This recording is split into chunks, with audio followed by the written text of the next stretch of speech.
The man who, just a few months ago, was an ordinary stay-at-home husband has now unexpectedly become a ruthless, cold-blooded assassin. It all started after the mysterious death of his younger sister. The protagonist, once considered useless, decides to become a disaster-class adventurer. He must venture into the same dangerous dungeons that his younger sister once explored, to uncover the truth behind it all. But no matter how brave a weakling is, he's still a weakling. Though he tries to train every day, an ordinary person is still insignificant when facing a monster. In his very first dungeon, he was beaten by a monster to within an inch of his life. As death drew near, he accidentally awakened a unique ability, the power to disassemble anything, from monster corpses to upgrade materials, and even the skills of others. Thanks to a little power-up from the author, he gradually grows stronger. He delves deeper into the mysterious dungeons to find the truth about his sister's death. The story opens with the last recorded image of Xiaoqi. Her eyes suddenly fly open, filled with absolute terror and tension. In the heart of a cold stone cave, a red crystal glows, pulsing like a beating heart, a demonic symbol protected by creatures known as the Ming Feng. The monsters creep closer, preparing to attack her. It lunges forward with incredible and decisive speed. Suddenly, a Ming Feng impales Xiaoqi's body. To her utter shock and disbelief, Xiaoqi coughs up a mouthful of blood in agony. Her body collapses onto the cold ground amidst a horde of monsters. Xiaoqi lies there, struggling to breathe, her gaze fading in the haze of pain. "I'm sorry, big brother." The image of Ulu surfaces in her memory. "I'll wait for you." At the same time, Xiaoqi faces the blood-soaked, gaping jaws of a monster. She thinks to herself, "I don't think I can keep that promise." Meanwhile, in a sprawling city filled with towering skyscrapers, Ulu slowly walks out of a convenience store, a bag of groceries in his hand. Suddenly, someone calls his name, and he quickly turns around at the sound. Qinji greets him warmly. "That's a lot of groceries. Is Xiaoqi coming home today?" Aolu replies cheerfully, "Yeah, she said she'd be back after her A-rank dungeon expedition finished a few days ago." Then he asks, "Are you heading to a dungeon too, Qinji? How's your health been?" The other man replies with a smile, "I'm doing much better now." With that, Qinji raises a hand and says, "All right, I've got to go. I'll drop by for a meal sometime." Ulu immediately replies, "Definitely, I'll be waiting." As Ulu turns to leave, the person next to Qinji lowers his voice to a whisper. "We risk our lives out there and can't even afford meat, while that useless freeloader lives like a king without lifting a finger." The other guy overhears and suddenly recalls, "Oh, right, I think he has a sister in the Seven Stars organization. That's the top organization in your room." Qinji says sternly, "Don't be idiots. Xiaoqi used to live in the slums and nearly starved to death. The one who saved her was Ulu." The guy behind them still looks unconvinced, muttering under his breath, "Yeah, well, we're the ones about to starve to death now." A memory flashes back. Ulu giving bread to Xiaoqi, even though he himself had survived since childhood by scavenging and eating scraps. Hearing this, the other two wave it off dismissively. All right. I get it, but in the end, he's still just a parasite living off his sister. So what's the harm in letting us complain a little? If his sister dies, he'll just go back to being dirt poor anyway." The sun is still up, its light shining down on the apartment where Ulu and Xiaoqi live. Back in the room, he gently sets the groceries on the table. Ulu lets out a weary sigh. He glances at the clock on the wall and thinks to himself, "I went pretty far to get fresh ingredients, so I'm behind schedule now. I need to hurry and start making dinner." He then picks up a knife and begins chopping vegetables. Ulu skillfully prepares each dish, one by one. A full meal is quickly and neatly laid out on the table. He thinks with a hint of pride, "There."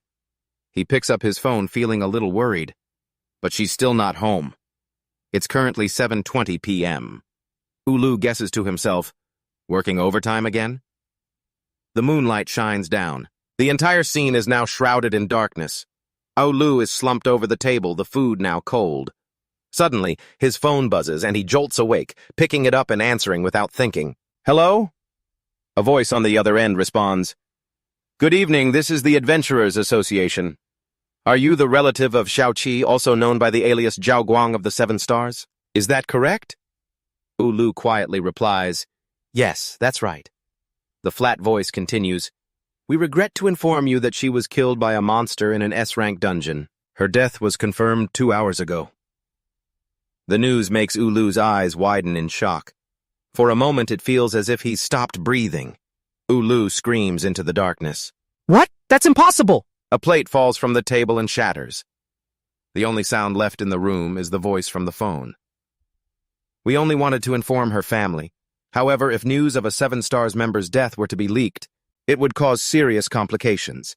Therefore, please keep this matter confidential for the time being. We will send her compensation and benefits within a month.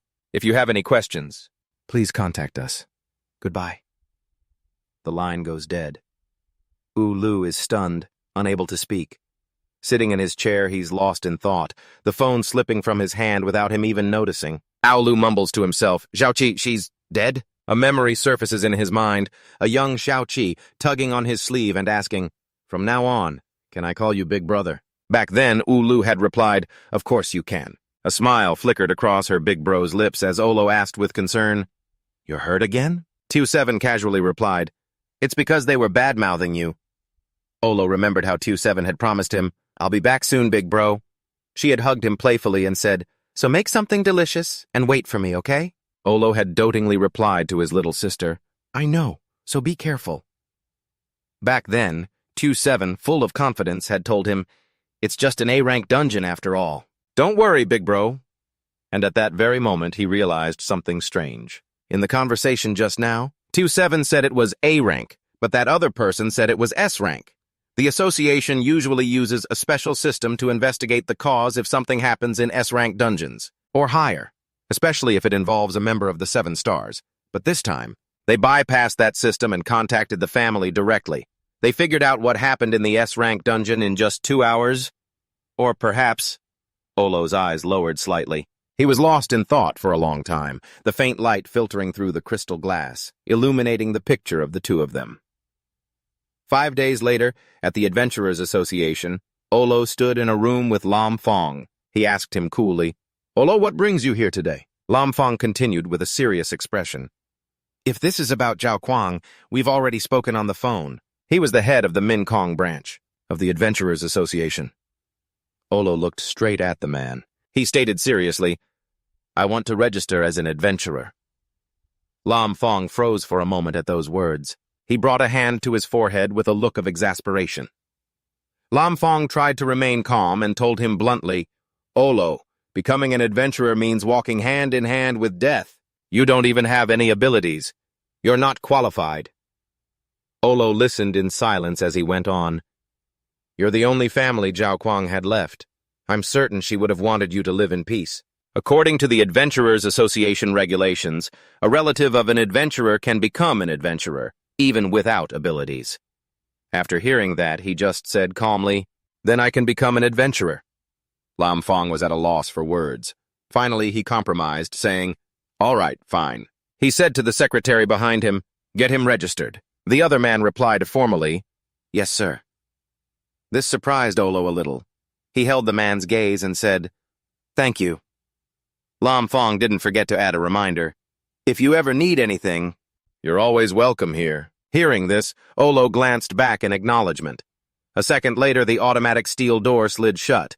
Lam Fong watched Olo's retreating figure. He couldn't help but feel a little worried. Meanwhile, Olo had arrived at the registration hall.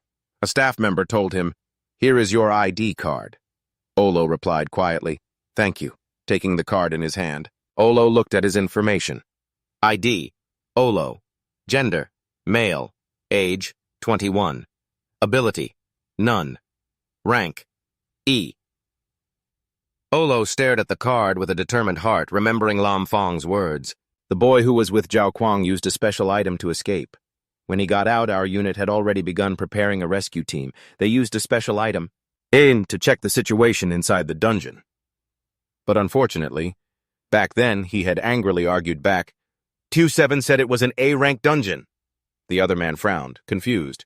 No way. From what I heard, they were sent to a sealed S-rank dungeon. She probably lied so you wouldn't have to worry. Hearing that, Olo was stunned, freezing for a beat. Olo carefully tucked a card into his jacket pocket. He thought to himself, this isn't some noble sacrifice. Olo pulled his hood over his head. He began to walk forward as he silently made a vow. I will find out the truth no matter what.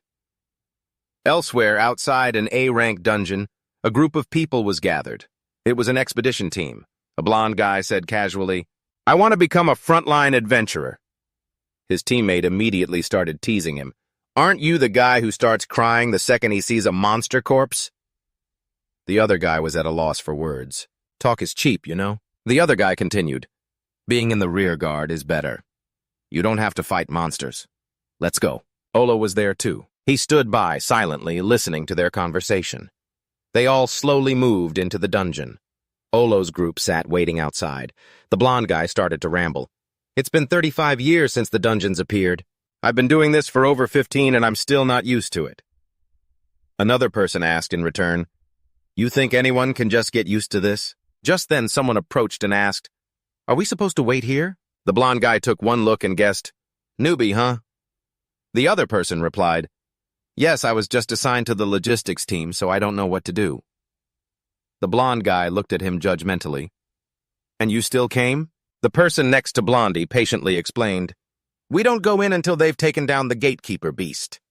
Blondie maintained his cold attitude, saying, "No need to explain everything here. You'll get it once you're inside." Yes, sir." The purple-haired guy saw this and whispered to the rookie, "Don't mind him. He's always like that." "Okay."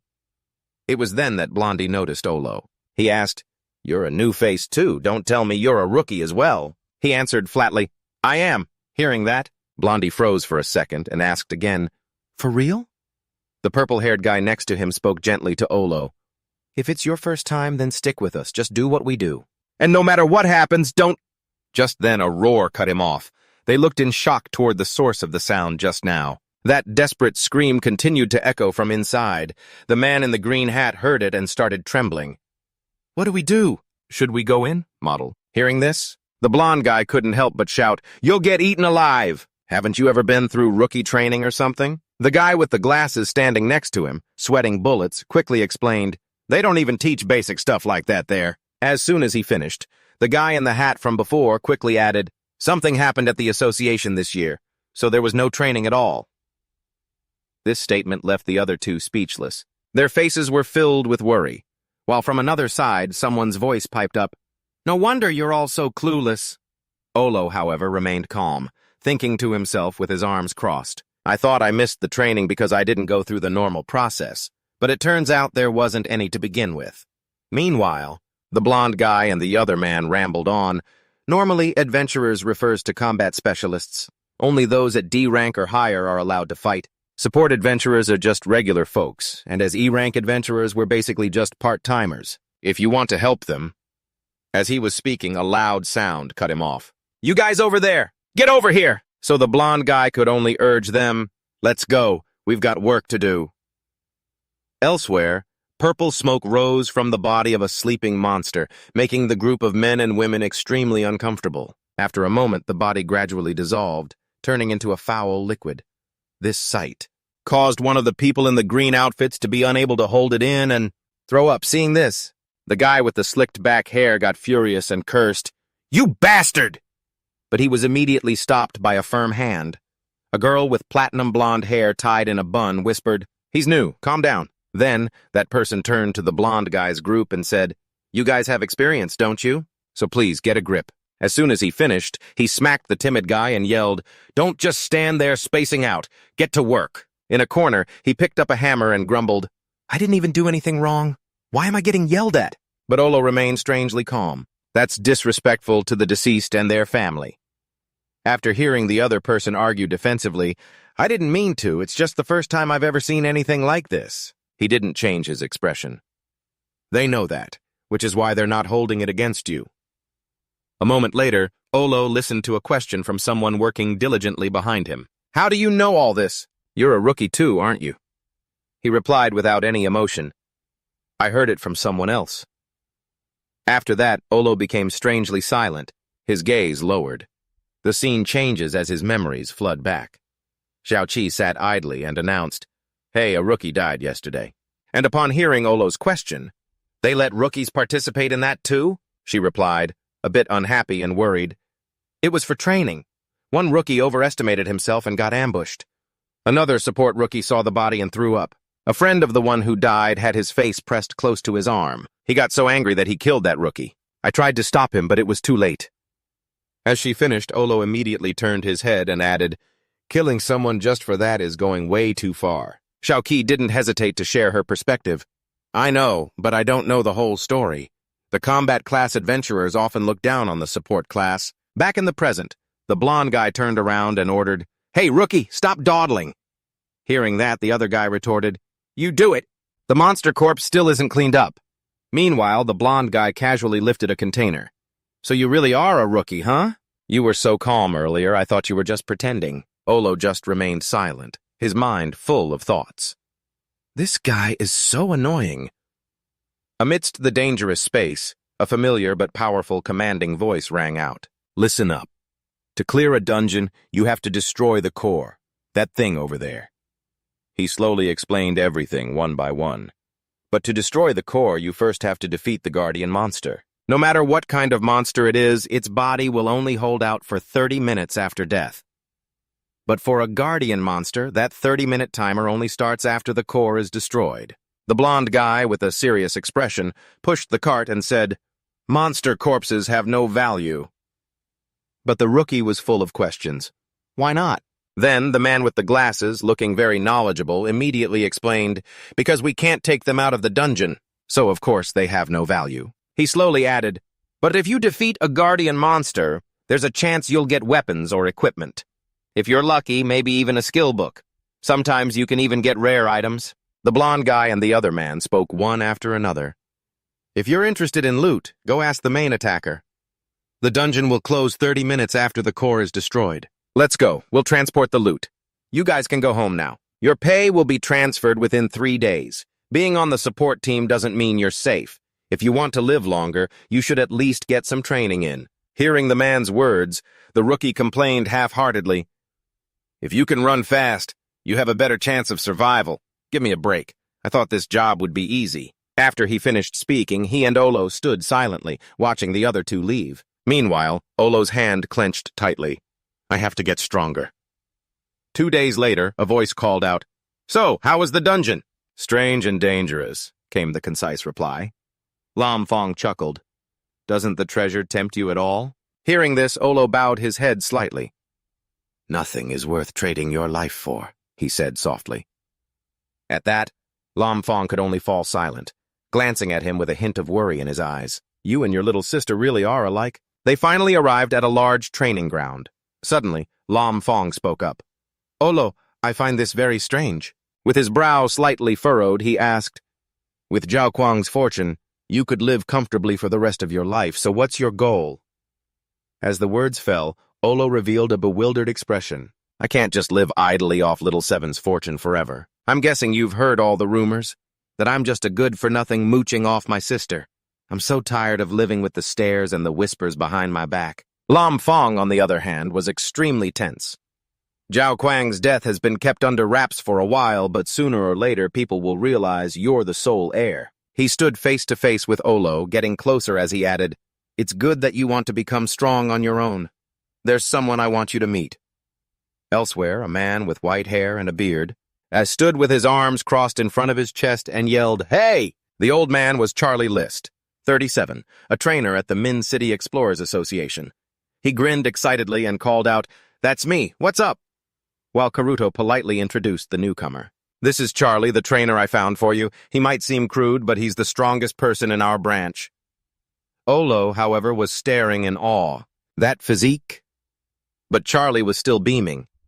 "Don't kid with me, I'm just a thug." After saying that, he pushed his face close to Olo's, touching his beard with his hand. "You're making me look after this brat?" Just then, Karuto gently reminded him, "He's Zhao Kuang's older brother." At that, Charlie could only turn away in a huff. "All right, I get it, but this will be the last time." After Karuto said, "I'm counting on you," he shooed him away without a care. "Get lost. Just looking at you makes me sick. Follow me, kid." After a moment, the two stood a standard distance apart. "Hey, kid." "I'm Olo." "I know. Don't interrupt me, brat." In contrast to Charlie's astonished attitude, he continued, "So you used an elite explorer's inheritance privilege to come here?" Olo, however, was extremely nonchalant. "Is there a problem?" His brow furrowed slightly, his eyes wide with disbelief. Are you sure you weren't tricked? Do you even know what that privilege means? Olo's eyes were half closed, his head slightly bowed. I know. Explorers are ranked from S to E with 6 tiers.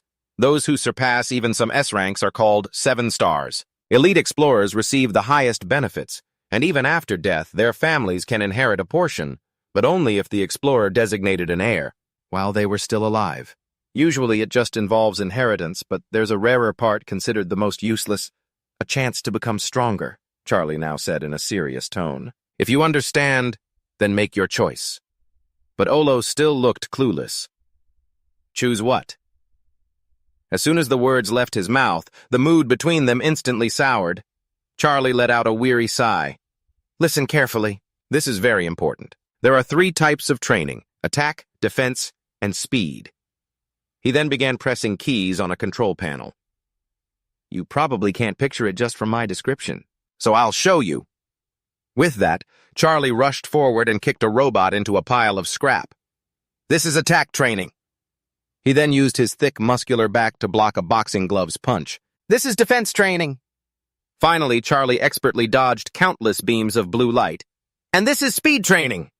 He then turned back towards him, grinning radiantly. Which type do you want to be? After a moment of silent thought, Olo made a concise decision. Defense. On a beautiful morning in the park, someone was exercising. It was Olo. After a while, he was exhausted and stopped, panting heavily.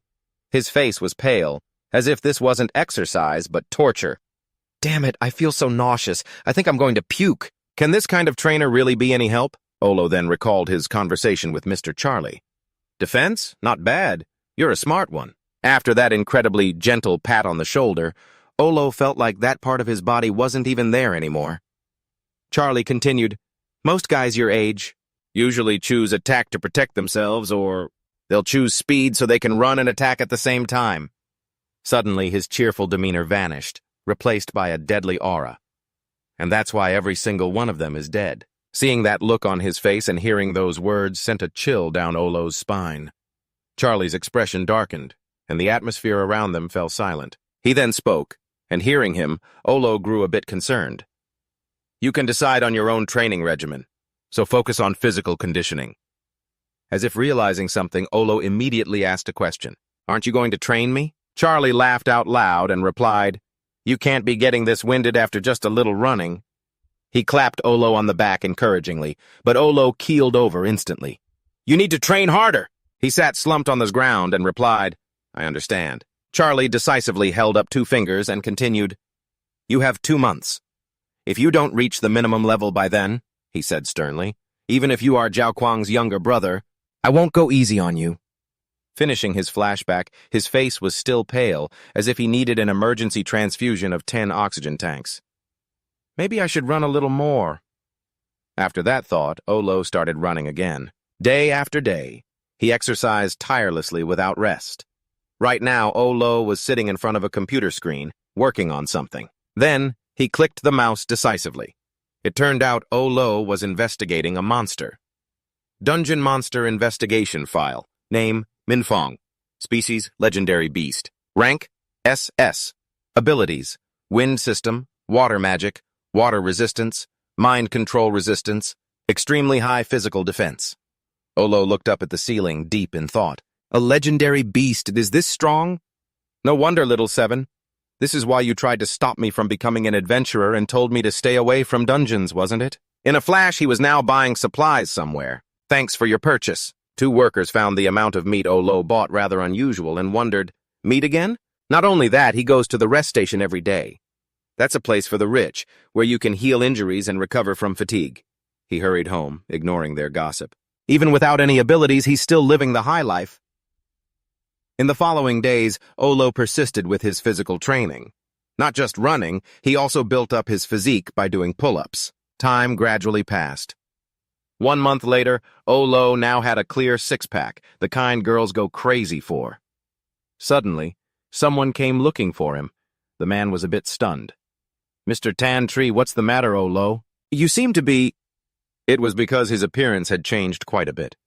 Olo gently wiped his sweat and said, Come in.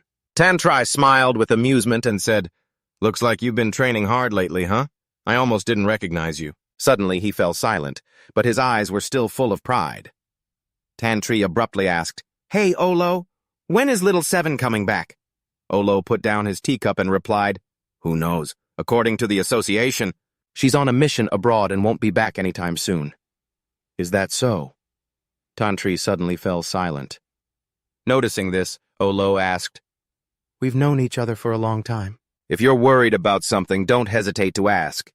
Tantri didn't hold back any longer and said, "You've been shopping a lot more recently, haven't you? It's attracting a lot of attention, you know. Right now, there are people who don't even have a scrap of bread. And what's more, I heard you've been going to the rest station every day."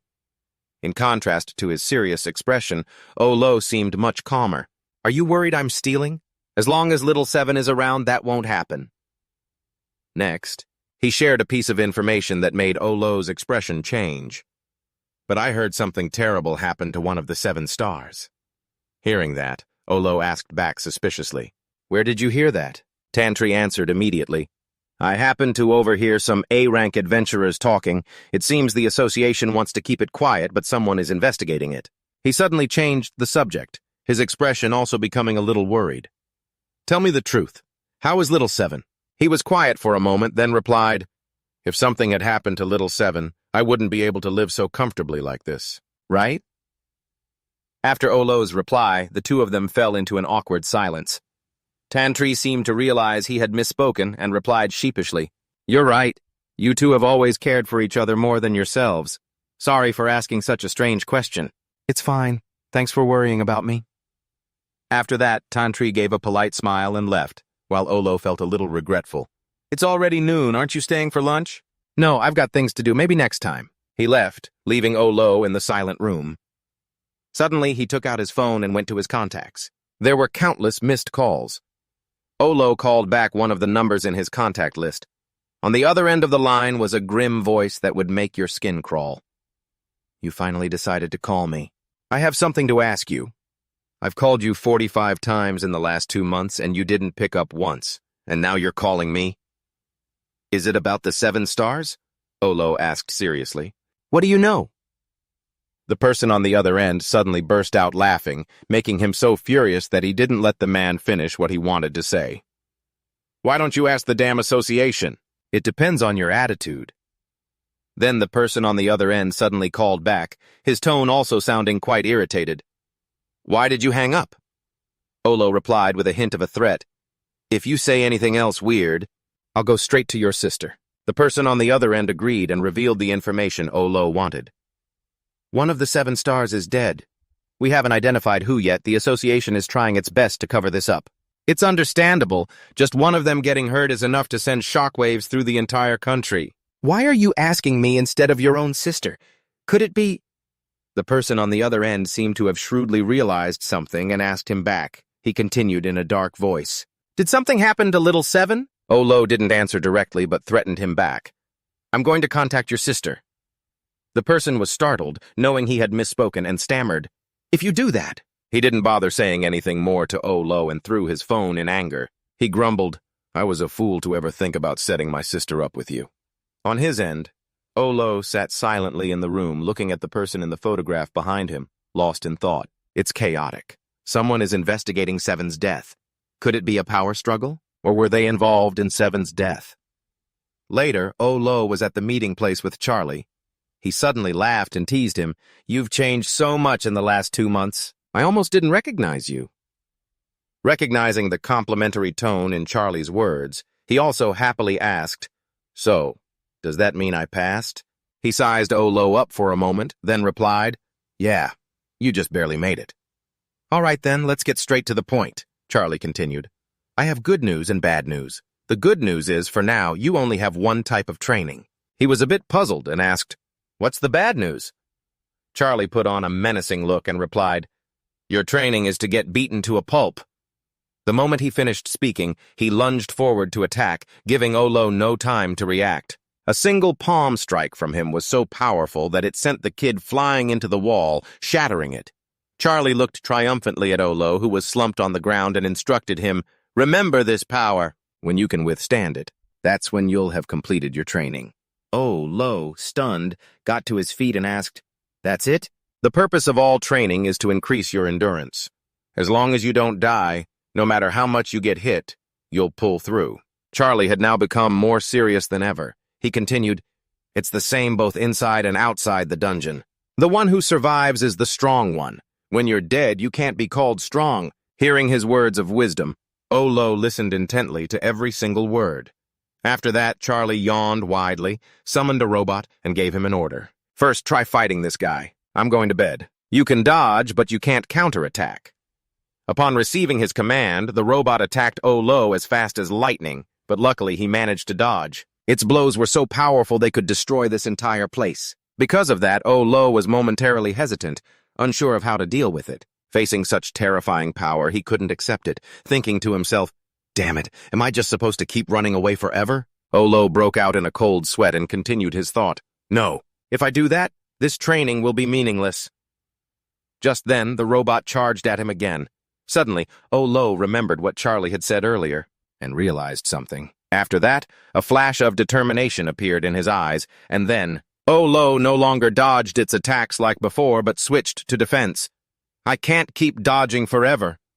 I have to endure it all." At the same time, Charlie was standing high above, witnessing everything. He thought proudly, "So you finally get it, huh? With this kind of power, you can train both your speed and your stamina. That's why this simple exercise, defensive training, is often seen as useless." Down below, Olo was still steadfastly enduring the attacks, the robot's relentless barrage. Charlie suddenly thought, but in the end, everyone realizes that defense isn't just about physical strength. Suddenly, his phone rang with a call from someone named Damahan. Seeing the caller's name, he answered irritably, with a less than friendly tone. "For the past week, I've only gotten 2 hours of sleep a night. If they make me run one more errand—" Without letting Charlie finish, the person on the other end cut straight to the point in a cold voice. "An S-rank dungeon has appeared in Tuian village. Most of the surrounding villages have already been swallowed up. It sounds like this is something serious." Elsewhere, Lam Fong was seriously looking over some documents. Just then, someone came to see him. It was Charlie. He walked into the room tiredly and reported, "Kazumi from the 7 Stars has agreed to our terms." Hearing this, Lam Fong praised him. "You're pretty good at persuading him." "Things would have been easier if Zhao Kuang were here," he replied, while a clearly exhausted Charlie sat down in a chair. "Well, can't be helped. We need to handle this huge problem as quickly as possible." He looked up at the ceiling thoughtfully and replied, "There's no way an S-rank dungeon should be able to spread to other countries. They've been trying their hardest for 2 weeks to contain it. I haven't heard any news since last week." Despite just hearing this, he calmly asked, "When will it be done?" He seemed quite concerned about the Tuian village incident, staring thoughtfully at a newspaper reporting on it, while Charlie answered his previous question, "In 45 days. Suddenly, he looked at Charlie with an indescribable expression. This made Charlie exclaim indignantly, "Who do you think you're glaring at, huh? I want to resolve this quickly too, you know. One of Tuafong's key members was injured and will need at least a month to recover. You can't just replace one of the 7 stars." Furthermore, he chuckled lightly and continued, "It seems there's some internal conflict in the Li family. The children have disappeared. I feel so bad for Li Tuafong. He has to go find his siblings." 45 days later, inside a dungeon, an expedition team was advancing deep into a cave. Olo was also a member of this team. Suddenly, an odd guy standing next to him exclaimed, "Hurry up, the final boss is coming." After that, they encountered a furry creature that made them hesitate and stop. This creature looked like a rabbit, but had the horn of a rhinoceros. It seemed to be the area boss. When they spotted it, they were incredibly eager for a fight and charged forward without hesitation, ready for battle. True to its name as the area boss, its power was not to be underestimated. The 2 guys next to Olo saw this and exclaimed excitedly, "It's so strong! And he only brought 3 experienced rearguard scouts. Man, I want to fight too!" Just then, a bald guy coldly swung his axe, sending the creature's head flying with a single strike. Another guy joined in the fun, using his sword to wound it. The bald guy, seeing that the danger was gone, happily spoke to his comrades. "All right, let's head back." Everyone there agreed with his idea and started to casually leave, but something seemed off. The people in the group were looking at Olo a little strangely. He noticed this too and was silently on guard. Something was very strange about them. Suddenly, one of them spoke up. They were really fast. Olo suddenly asked the man beside him. You knew something, didn't you? The man replied, a bit flustered. No. It's just that their attack speed was too fast. It's strange, and I think the number of monsters was a bit low. It's best to be careful.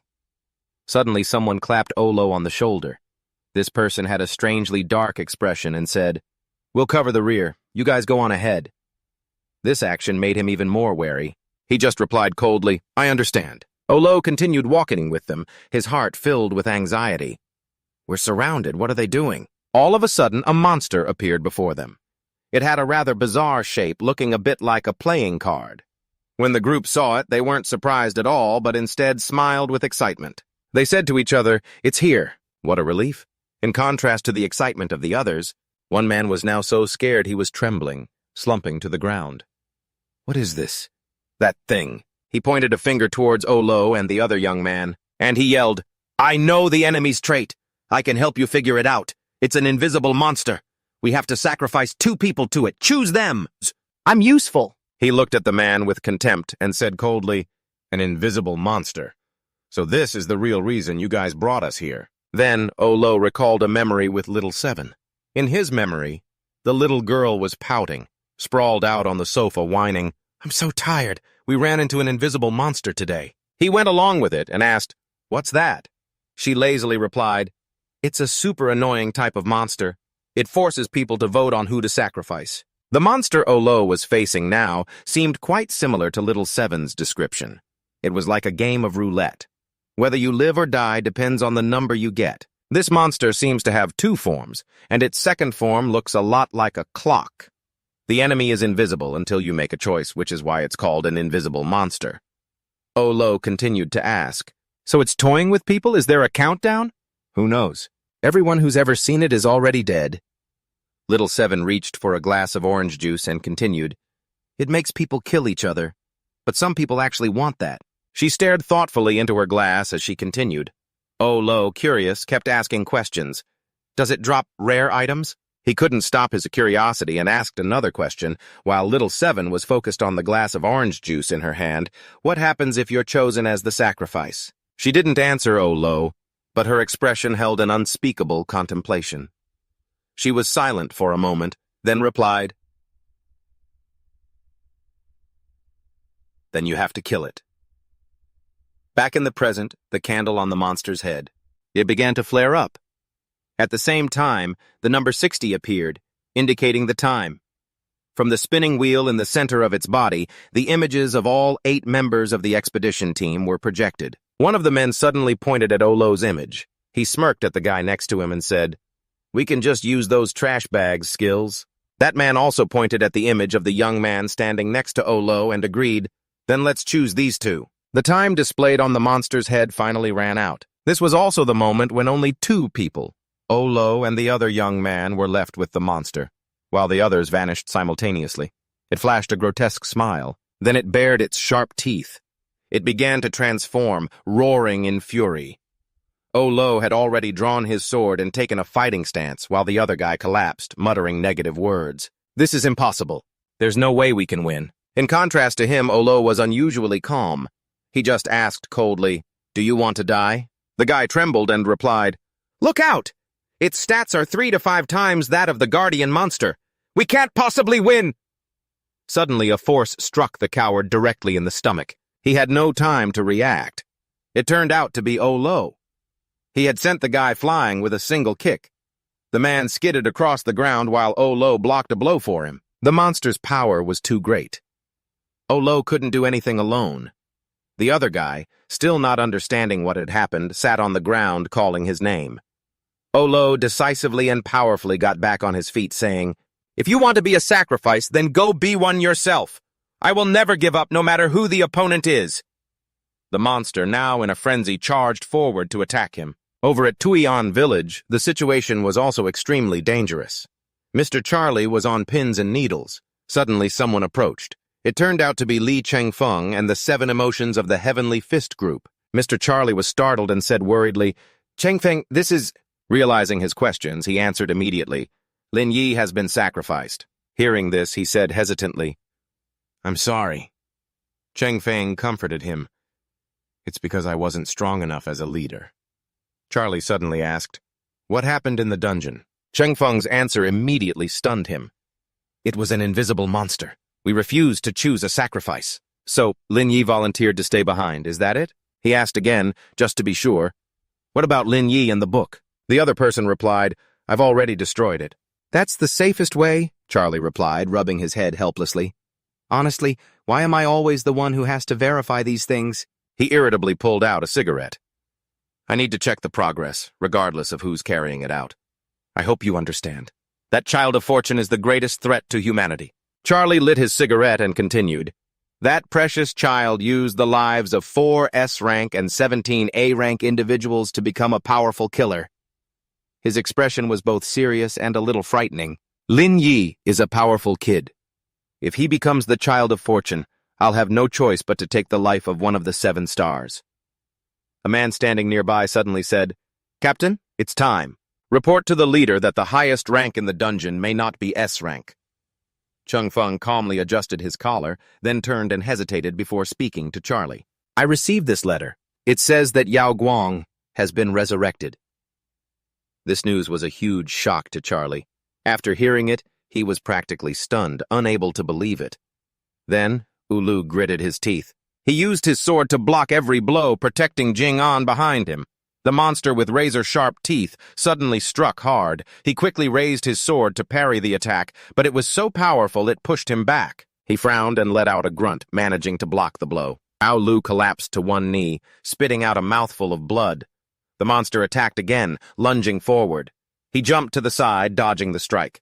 Leaning on his hand, Ulu thought, "The monster's attacks look fierce, but if it really had 3 to 5 times the power of the Guardian boss, I would have never been able to last this long." Then he gritted his teeth and charged toward the monster. There's only one possibility left. Seeing it was still smirking cunningly, he thought resentfully, "It's toying with me." Ulu quickly grabbed one of the monster's arms. It flung him into the air. He calculated, this monster's arm can extend freely. The farther it extends, the more vulnerable it becomes. With one arm caught, the monster tried to strike him with its other hand. Ao Lu analyzed. Ever since the battle started, its main body has seemed to remain stationary. He seized the opportunity, letting go and falling from the air. He thought, it can't move? Or is that its weak point? Ulu landed lightly right in front of the monster. He thrust his sword straight into its body, thinking to himself, let's see. His face relaxed in anticipation. This should do it. But the teeth in its mouth grew longer, catching his sword. Ulu was stunned. It bit down hard, shattering the blade. One of the monster's arms wrapped around Ulu's leg. It swung him into the air, then slammed him violently to the ground. The sudden blow left him terrified and in agony. Jing An said fearfully, "How are we supposed to defeat a monster like that? Why do we even have to fight?" After the heavy slam, Ulu lay motionless. The monster wrapped its arm around his waist and lifted him up to its giant mouth. It opened its mouth, baring its razor-sharp teeth, about to devour him. Still dazed and unable to move, Ulu wondered, am I going to die here? He imagined a dreamscape. A smiling Xiaoqi stood before him, holding out her hand. "Brother, let's go home." He tried to reach out his hand, silently calling, "Xiaoqi?" 4 years ago, Ulu and Xiaoqi stood before a grave. She said, "Last month, Chiha died in the void, saving Chen Yi." They were a deeply devoted husband and wife. We were afraid Chen Yi wouldn't be able to handle it, so we assigned someone to watch over him, but she stammered. Olu comforted Xiaoqi. "This isn't your fault or anyone else's." She replied, "I know, but..." Xiaoqi wiped her tears as she spoke. "When we discovered Chen Yi had committed suicide, I suddenly became terrified. If one day you died, what would I do?" He softly called, "Xiaoqi." She continued, "But then, I thought it through." The wind blew hard through the rows of trees, leaves scattering with it. She spoke forcefully. "Brother, everything I have was given to me by you. You are my life. If something happened to you, then this world, this life, would have no meaning for me anymore." The young lady said resolutely, "I know you want to become an investigator, but unless I'm dead, no matter what you think or what reason you have, I will never agree to it." He froze at her words. Then Ulu reached out and stroked Xiaoqi's head. I understand. Don't worry. I won't go anywhere. She asked worriedly, Do you feel wronged? He smiled and replied, How could I? Because you are my life too. Just then, Jing-on grabbed his sword and yelled, Ah, monster! I'll fight you! He charged forward and slashed hard at the creature. Ulu, trying to stay conscious, forced his eyes open and weakly spoke. The sword he was holding also broke in half. Jing-on trembled. The monster punched him straight in the stomach, causing him to spit out a mouthful of blood as he was sent flying backward. He slammed hard into the stone wall, leaving a crater, and then fell to the ground, his face covered in red blood, unconscious. The monster, enraged, opened its jaws wide and bit down hard on Ulu's arm. Causing a stream of blood to gush out, he screamed in agony. The pain sobered him up somewhat. He used his other hand to try and pry open the monster's mouth, thinking, Xiaoqi's death is still a mystery. I absolutely cannot die. The monster bit down again, this time on his shoulder. Ulu thought with determination, Even if I only have one breath left, I won't let myself be torn apart. He narrowed his eyes, glaring at the monster, telling himself, I won't lose. I can't lose! Ulu also bit down hard on the monster's arm. I can't die! I can't die! The monster, in pain, was forced to let him go. Ulu resolved, I still have to avenge Xiaoqi. He gritted his teeth, bit down hard, and then yanked backward, tearing the arm in two. The monster's arm, which had been holding him in the air, lost its strength and dropped him to the ground. Ulu gritted his teeth, trying to endure the pain. The monster, having lost an arm, began to fade into thin air. Then it completely vanished before his eyes. Ulu panted heavily, wondering, Is it dead? Could it be? I accidentally bit through its core? He coughed up a large mouthful of blood. Cough, cough. Then Ulu lay down, saying with satisfaction, Is this what they call a life for a life, Xiaoqi? I'm sorry. Suddenly the wounds on his body began to heal on their own. Ulu sat up, confused, wondering, What's happening? In front of him was a system notification. A system notification, You have received Great Heal. Low version. A special, single-use, passive-type healing item. It has been used automatically. Reading the information, Olo's eyes widened in surprise. Another notification arrived. You have received a skill?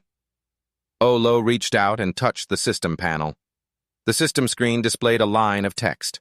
Your current skill, turning trash into treasure. Olo lay stretched out on his bed, staring at the notification in front of him, lost in thought as he recalled that day in the void. I got this skill. I've been researching it for days, but I haven't made any progress. This dialogue box only records what I've received. Other than Great Heal, the other things have no descriptions. I'm still too weak, so I was hoping for a miracle. But in this world, there's no such thing as turning trash into treasure. He sat up, his face full of helplessness. Just then, the phone next to Olo lit up with an incoming call. He answered it immediately. It's unclear what was said on the other end of the line, but it made him reply instantly. Brother Chin, I'm free now. I'll head over right away. Scene change. Qinji appears, smiling brightly and raising a hand to greet Olo. Olo walks up to him and replies, Brother Chin. Qinji then adds, Ji then, have a seat first, a few people aren't here yet. As soon as he sat down, Qinji asked with concern, Hey, has your wound healed yet? Olo smiled and replied, It's much better now. Although he said that, inside he was thinking, Actually, the wound is almost completely healed thanks to a low-level version of Great Heal. I just needed a few days of rest to basically recover. A worried look appeared on Qinzi's face as he confided, There are too many failures in the void. If you really wanted to become a combat investigator, it's best to find some reliable teammates and form a permanent team. You see, all the famous investigators have permanent teams. Hearing him say that, Olo started to speak. But before he could finish, Sister Zhao, who had just appeared, cut him off. Logistics prep is about to start. Right after she spoke, everyone gathered in front of the gate. Qinzi also walked over to join them, turning back to tell him, Let's talk later. First, let's get to work. Stepping through the gate, a lush and dreamlike space appeared before their eyes. The vibrant, poetic scenery made his face show clear surprise mixed with a deep inner fear. Seeing Qinji's unusual expression, Olo asked curiously, Brother Qin, what's wrong? He held his forehead with a serious expression and explained, This is a void with a boss. It's rich and diverse in resources, and the danger level is quite low. It's just that it's not friendly to our logistics work. At all? At the same time, Lin appeared with a gleeful face, holding a purple mushroom and shouting, "It's a purple cloud mushroom!" As he spoke, some of the purple spores secretly drifted into the air he was breathing. Immediately after, Lin had a violent reaction and threw up right at the base of a tree. Qinzi, standing to the side, saw this and pointed in that direction with a look of helplessness. "You see? This place is full of good stuff. It's just that collecting it isn't life-threatening, but it is very troublesome." He placed a hand on Olo's shoulder, speaking with a slightly apologetic look. "If I had known it was this kind of place, I wouldn't have called you to come." He replied understandingly, "It's okay. I'll just consider it a learning experience." With his seasoned experience, Qinzi added, "Not everything here will mess with you. Just follow me and don't touch anything carelessly in this place." The space fell quiet, with light filtering through the canopy. Olo picked up a red mushroom that had 2 ear-like caps and thought to himself, the things in these voids are truly bizarre. Noticing him holding the mushroom, Qinji immediately reminded him, "That one's useless." Just then, Sister Zhao, carrying a sword on her shoulder and hauling spoils behind her, spoke up. "The monster's dead. Old Qin, take 2 people and go clean it up. We'll continue gathering here." He replied immediately, "Got it." Qinji glanced towards Aylin and Olo and said, "Olo, and you too, Aylin, let's head in." When he wasn't paying attention, the mushroom slipped from his hand. Staring at his empty palm, Olo looked surprised. He glanced up, startled, only to see the mushroom was back in its original spot. Seeing Olo spacing out, he urged him, "What are you staring at? Let's go." Olo was still confused, thinking to himself, "When did I drop it?" The monster that Sister Zhao had successfully defeated was thrown forcefully into a clearing. Moving to the next step, she carefully instructed, "Old Qin, hurry up and collect the materials. I have to get Old 3 out of here." Qinzi replied succinctly, "All right, Sister Zhao." 20 minutes passed quickly, and everyone was still diligently working. At that moment, Olo picked up a carrot and thought, "It seems the products in a void are determined by its environment. The previous voids mainly produced minerals. This void mainly produces plants." Seeing him approach with a full crate, Qinzi asked, "Is everything all right?" "We don't have much time left." Olo replied, "I'm done collecting on my side." His steady steps were suddenly caught on a small, jutting rock. Due to inertia, tripping over the rock sent Olo falling forward. The full box flew out of his hands and his body sprawled onto the ground. As he fell, one of Olo's hands touched the monster's leg, and a faint blue system light appeared. The monster, which had been lying motionless on the ground, suddenly vanished, to everyone's astonishment. The sudden turn of events also startled him. His eyes wide, Qinji also looked worried and bewildered, thinking, "The monster's body wasn't supposed to disappear for another minute. Did I remember the time wrong?" He quickly gave an order. "Never mind, let's get out of here quickly." Olo, meanwhile, stood to the side, dazedly staring at his empty hands. The moment his feet stepped outside the gate, he hurriedly ran off, saying, "Brother Qin, I have something I need to take care of. I'll be going first." Tantri watched Olo's retreating back and replied, "All right. When the reward comes through, I'll transfer it to your card." The scene changes to the communal training area. A system notification appears. "You have received 2 celestial mushrooms, 1 unread message." He tapped on the system's notification panel with a suspicious look. "I didn't get a chance to check earlier. What on earth is this?" The system screen changes, displaying different information. "You have received 2 celestial mushrooms. Received 1 useless, dried mushroom." Looking at the system screen, Olo looked surprised. So that mushroom was already broken down. A look of disbelief crossed his face as he exclaimed, "The monster corpse and the red-black mushroom were both worthless, so that means the turn trash into treasure skill can directly break down worthless junk to get back valuable, useful things. If I'm lucky, who knows, I might even be able to get skills out of it. If I use this skill well, I won't have to rely on anyone to achieve my goals." Olo's face filled with excitement and anticipation mixed with ambition. Suddenly, his pupils contracted as he remembered something. Olo stared thoughtfully at the system panel, contemplating. "I'm carrying a treasure, but right now I have no way to protect myself. If someone finds out, I'll definitely become a tool for them." He sat down, staring intently at the system panel. What should I do next? Olo recalled when he got the skill and considered, "Right now, I can't take on a void dungeon by myself. Continuing with logistics work will give me more opportunities to come into contact with monster corpses, but the risk of being exposed is huge.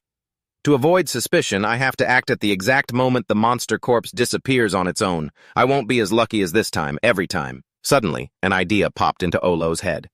Right, I could do that.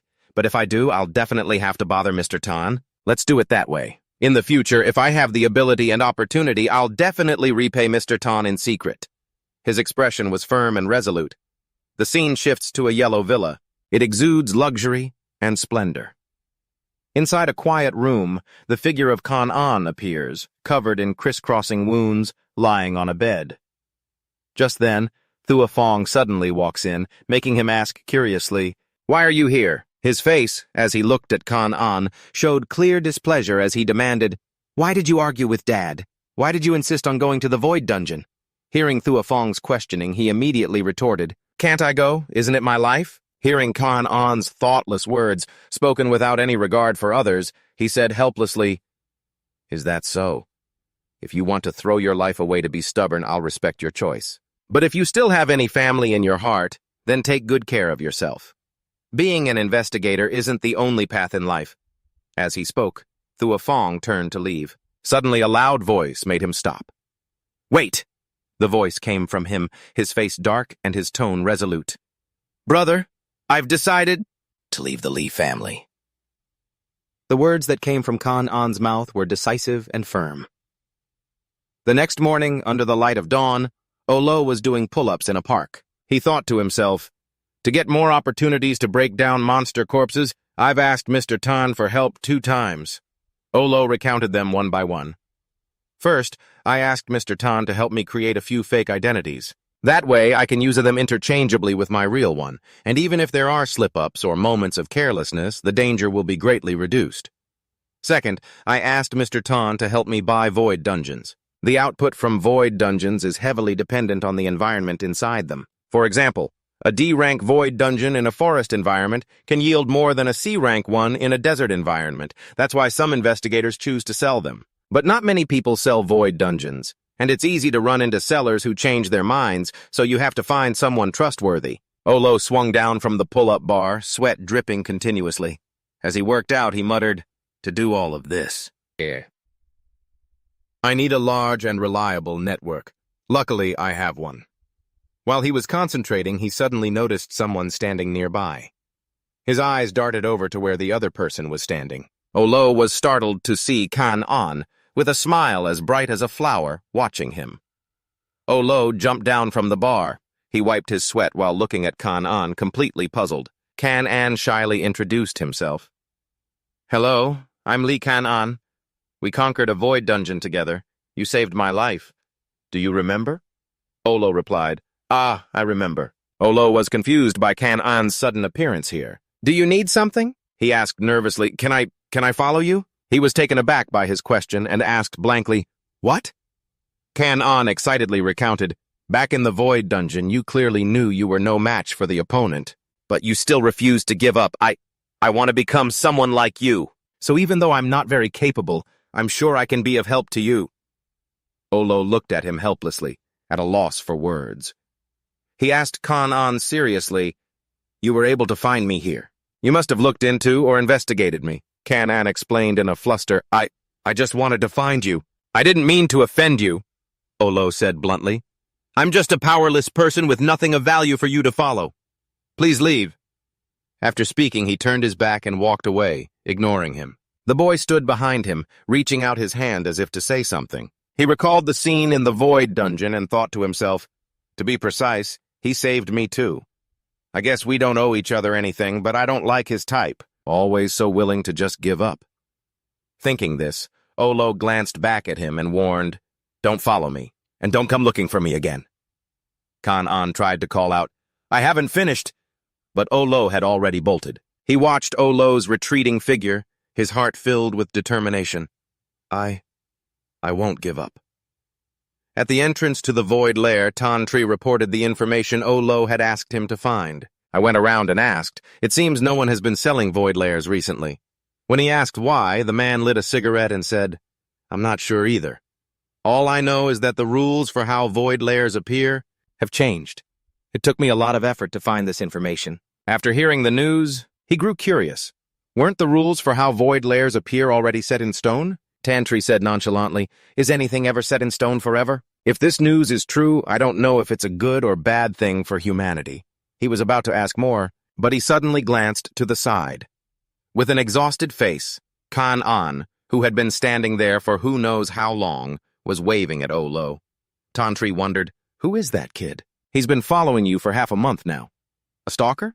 Faced with his question, he didn't know how to answer. He put a hand to his forehead, exasperated, explaining how they were once on Team 1x0 and somehow he's been stuck with him ever since.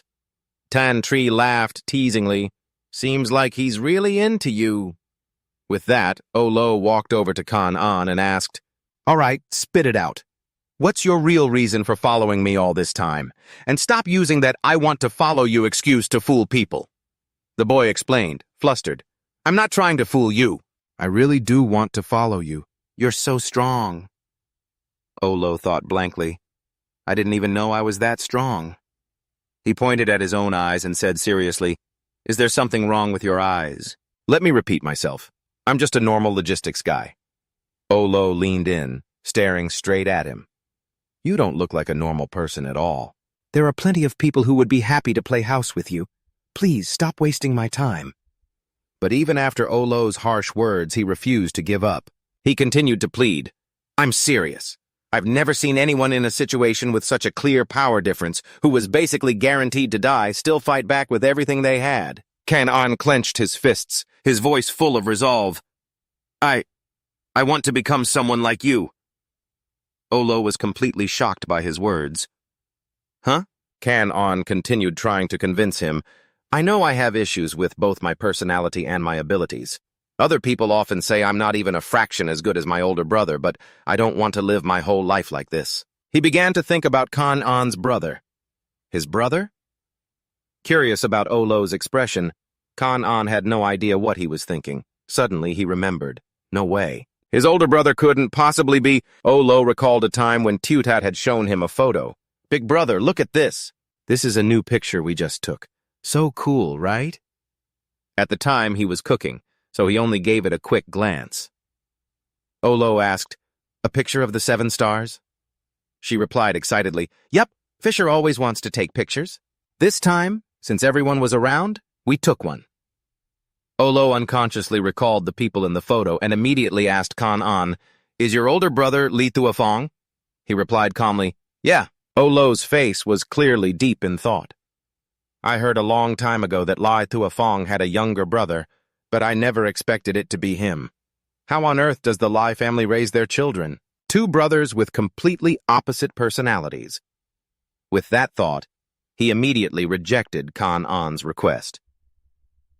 Mr. Li, I'd love to grant your wish, but I just want to live peacefully as a normal person. I'm not taking on any disciples, and I don't need your help. After being bluntly rejected by Olo, he was about to say more, but before he could, Tantri waved from a distance, urging him on. Olo, time to work. He immediately replied, Coming. Before leaving, he said politely, Goodbye, Mr. Li, and turned away, leaving Kan-an standing there watching him go. After the group finished dealing with a giant white octopus, one member wondered, How are we supposed to get samples from this thing? Another sighed, Yeah, and I'm in a hurry to get home for my daughter's birthday. Seizing the opportunity, Olo smiled and said, There's not much left here. You guys go on ahead. I'll take care of the rest. A team member clapped him on the shoulder gratefully. Thanks, brother. I'll treat you to a meal next time. He smiled back politely. Once everyone had left, Olo knelt down and began to use his skill. Come on, the last few decompositions were all just normal materials. Hopefully I can get something good this time. He touched the octopus's giant tentacle and activated his skill. The monster slowly began to disappear as the system announced the items he had collected. You have received 3 dried octopus tentacles. You have received 1 incomplete octopus skin. You have received 1 bronze-grade iron bone. Note, this skill can be used to enhance physical strength. Olo was immediately drawn to this notification. He smiled with satisfaction. This skill! If I combine it with a defensive art to cultivate my physical strength, I could definitely break through to a whole new level. Suddenly, there were footsteps outside the cave entrance. Along with a probing voice, What's going on here? Olo's heart skipped a beat, afraid that his skill had been discovered. He whipped his head around, his eyes filled with fear. It was a team member. He had no idea how long he'd been standing at the cave entrance. He asked Olo, "The time isn't up yet. Where did the monster go?" He frowned, his eyes filled with suspicion as he looked at him, asking probingly, "What were you doing?" He looked anxiously at the man, trying to think of an answer to his question. On high alert, Olo gripped the knife behind his back. He feigned surprise, asking, "What? Hasn't the monster's corpse been gone for a while now?" The other man held up his watch, his face angry. "Kid, do you think I'm an idiot? I remember the time," he yelled, ordering Olo, "Hurry up, don't try to stall for time anymore." His expression darkened. Olo worriedly thought, what excuse can I possibly give for the monster disappearing so early? I wonder if he'll believe me. Even if he does now, so what? Olo watched as the man menacingly drew a knife and walked towards him. He thought to himself, looks like there's no convincing him. Olo forced a smile, trying to keep his expression gentle to diffuse the situation. I really don't know anything. I just got here. The cave is about to close. Let's get outside first. The other man roared, punching Olo hard in the face. Do you think I'm an idiot? Olo was punched so hard his mouth started bleeding. As he slumped to the ground, the guy twirled the knife in his hand, glaring at Olo. Let me tell you something. 10 minutes ago, I saw the monster die with my own 2 eyes. He crouched down, a threatening smirk on his face. Last chance. If you don't tell me the truth. Before he could finish his sentence, he cried out in pain. The man had been suddenly stabbed in the stomach by Olo. His face was filled with disbelief. Before the man could speak again, Olo immediately struck him on the neck. When he was lying motionless on the ground, Olo slowly stood up. He pulled the knife from the man's stomach, his face filled with murderous intent, his eyes ice cold. I gave you a chance to stop. He turned on his heel and left. The man on the ground stared after him, tears streaming down his face. Deep within his eyes was absolute terror. The man watched Olo's retreating figure. His eyes slowly closed. So the legend was true. His 2 eyes shut completely, never to open again. A moment later, in a restroom, bloody hands were being scrubbed furiously at a sink. Olo was silently washing his hands. He suddenly glanced up at his reflection in the mirror. The Olo in the mirror was smiling a horrifying grin, its voice mocking, "Murderer? Murderer." A second later, the mirror shattered. Olo, enraged, had punched it to pieces. He lowered his head slightly, muttering, "Murderer." Olo let the water wash away all the traces, speaking his thoughts aloud. In this world, the law has become fragile. Murder is now just a common and obvious crime. He calmly dried his hands. If I have to kill, I'll kill. I won't use any excuse to justify murder. Olo paused for a moment. Then he threw the hand towel away. His expression was resolute. No one can stand in my way. 1 month later. Olo was pulling a crystal from a dimensional gate as usual. A man with well-defined muscles. I smiled and waved at him. Olo, you're a bit late this time. We thought you got stuck inside. He smiled calmly and made up an excuse. I took a little tumble, so it took some time. Another person laughed, teasing him. You should be more careful. If you got hurt so badly you couldn't make it back, what would we do? The man from before spoke up again. Olo, could you do me a favor and take the items we've collected to the investigators? He continued. Their people are waiting at the tent up front. Olo gave a gentle smile and agreed without hesitation. No problem. As Olo pulled the cart away, a chubby guy asked with suspicion, Boss, are you just letting him go by himself? We haven't even checked the count yet. The man wasn't concerned. He explained, Don't worry, you guys are new so you don't know. Olo has a reputation for being a good guy. Someone else also chimed in, No matter what you ask him to help with, Olo is always willing, and he's very honest. He's never skimmed anything off the top. Everyone in our logistics department wants to work with him. The man said this while smacking the guy next to him on the head, warning him, Now that you know how valuable he is, stop pushing him around all the time. Even a saint has his limits. The chubby guy rubbed his head where he'd been hit and pouted. What limits could he possibly have? He's a total softy. However, I heard he's Zhao Kuang's older brother. Hearing this, the chubby guy was stunned. Zhao Kuang? No way. They watched Olo's retreating back, the chubby guy's voice filled with disbelief. If he's Zhao Kuang's brother, how could he be doing such a difficult and grueling job? For such low pay? Someone else agreed. I don't believe it either. That's right. Zhao Kuang hasn't been seen for a long time. I wonder if something happened to him.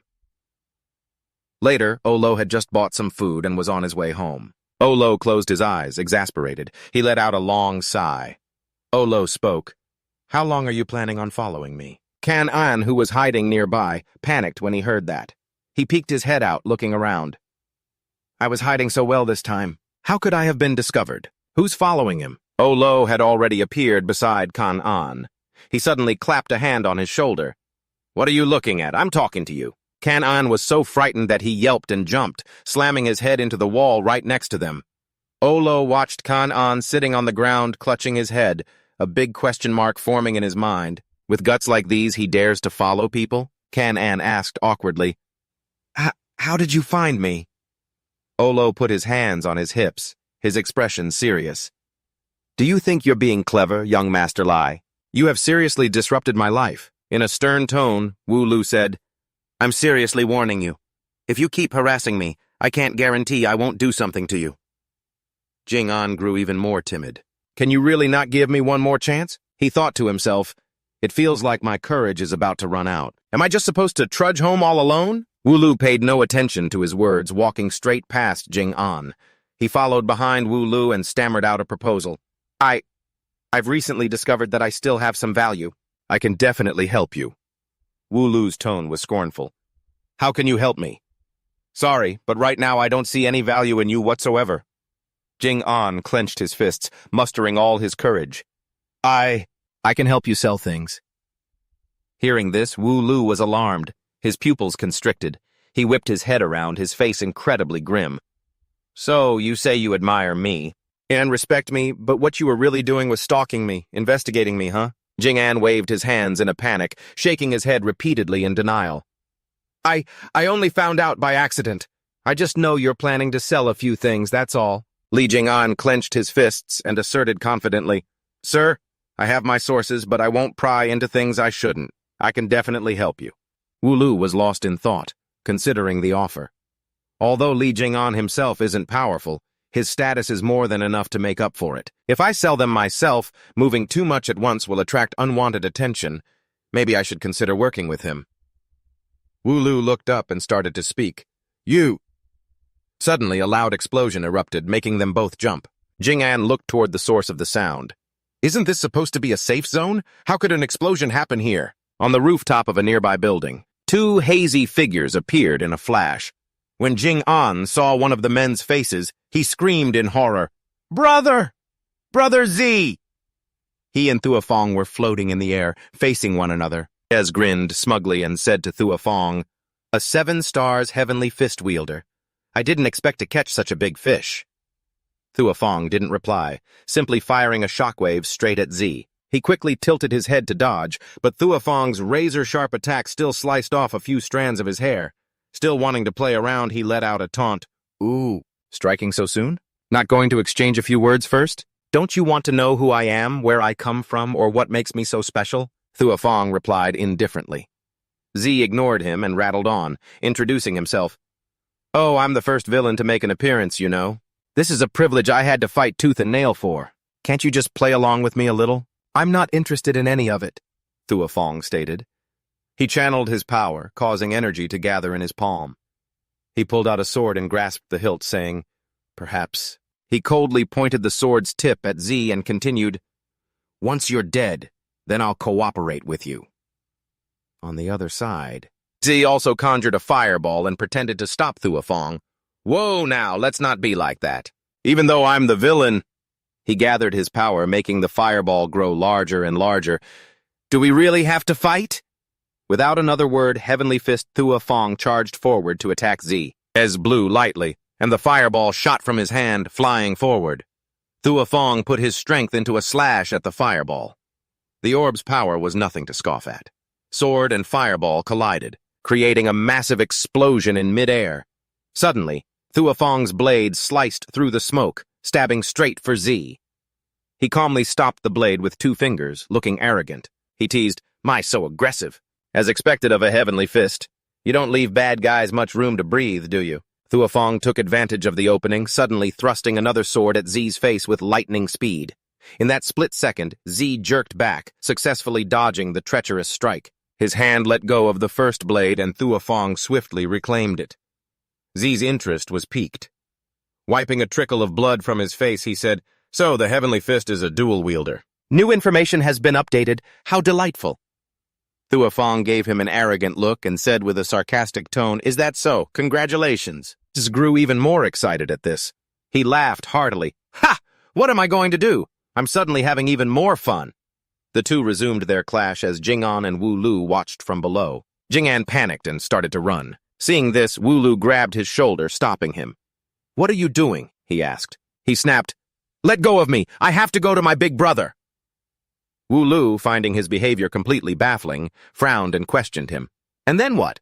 Bravely charge in just to be a bigger burden to him?" He advised Jing'an, "If you really care about him, protecting yourself is the best thing you can do for him."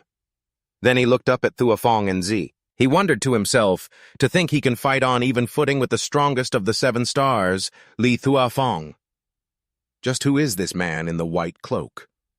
As he thought this, he quickly pulled out his phone and took a picture of Z. Beside him, Jing'an kept arguing back, "I know the smartest thing to do is to hide quietly and wait for the outcome. But are we just supposed to stand by and watch?" Wu Lu paid him no mind and quickly turned to leave. Jing'an called out anxiously, "Hey, where are you going?" He gave a brief reply, "To do what needs to be done." A while later, the two were back in Wu Lu's room. He turned back and said to Jing'an, "I'll consider your earlier proposal. I'll contact you when I have my conclusion. Goodbye," he said hurriedly. "Hey, wait!" But Olo paid him no mind and slammed the door shut, hitting Kan-on right in the face with a painful thud. He slumped to the ground, clutching his nose and crying out in pain, "Ow, that hurts. I really thought I'd be able to go in too." Inside the room, Olo was uploading an image of Z to his computer to search for information on him. As the data upload reached 100%, his computer screen displayed a fight scene between him and Thua. Olo focused on analyzing the video for clues. Suddenly, his eyes widened as if he had discovered something. He saw a mysterious object, shaped like a cat wearing a vest, appear during Z and Thua's fight. His lips moved as he mumbled, "This is..." Olo immediately picked up the phone and called Tran Mak. He sent the image of the object to him and asked him to identify it. "Hello? Help me look up what this thing in the picture is." Half an hour later, the phone rang. Olo answered and immediately asked, "Did you find anything yet?" Tran Mak burst out laughing. "Ha! If I didn't find anything, why would I be calling you?" Olo said, annoyed. "Tran Mak, I don't have time for your nonsense right now." Tran Mak, excited, shot back, "You lucky bastard! That picture belongs to A-rank investigator Hin Ni. He was a huge cat lover, so he used the cat he raised as his emblem. But he revealed that last August, Hin Ni died." Olo was shocked. "Died?" He thought to himself, to use the word "died" now to describe an investigator's passing can only mean one thing. Tran Mak continued rattling on over the phone. "Yeah, he wasn't killed in action inside a void hole. He died in the forest near the entrance of an A-rank void hole. His death was incredibly brutal, and they still haven't found out who was responsible." Suddenly, he asked curiously, "Olo, where did you see this picture?" Suspicious, Olo asked back, "Why are you asking?" He immediately warned him, "Olo, no matter where you saw it, stay away from anyone carrying this mark.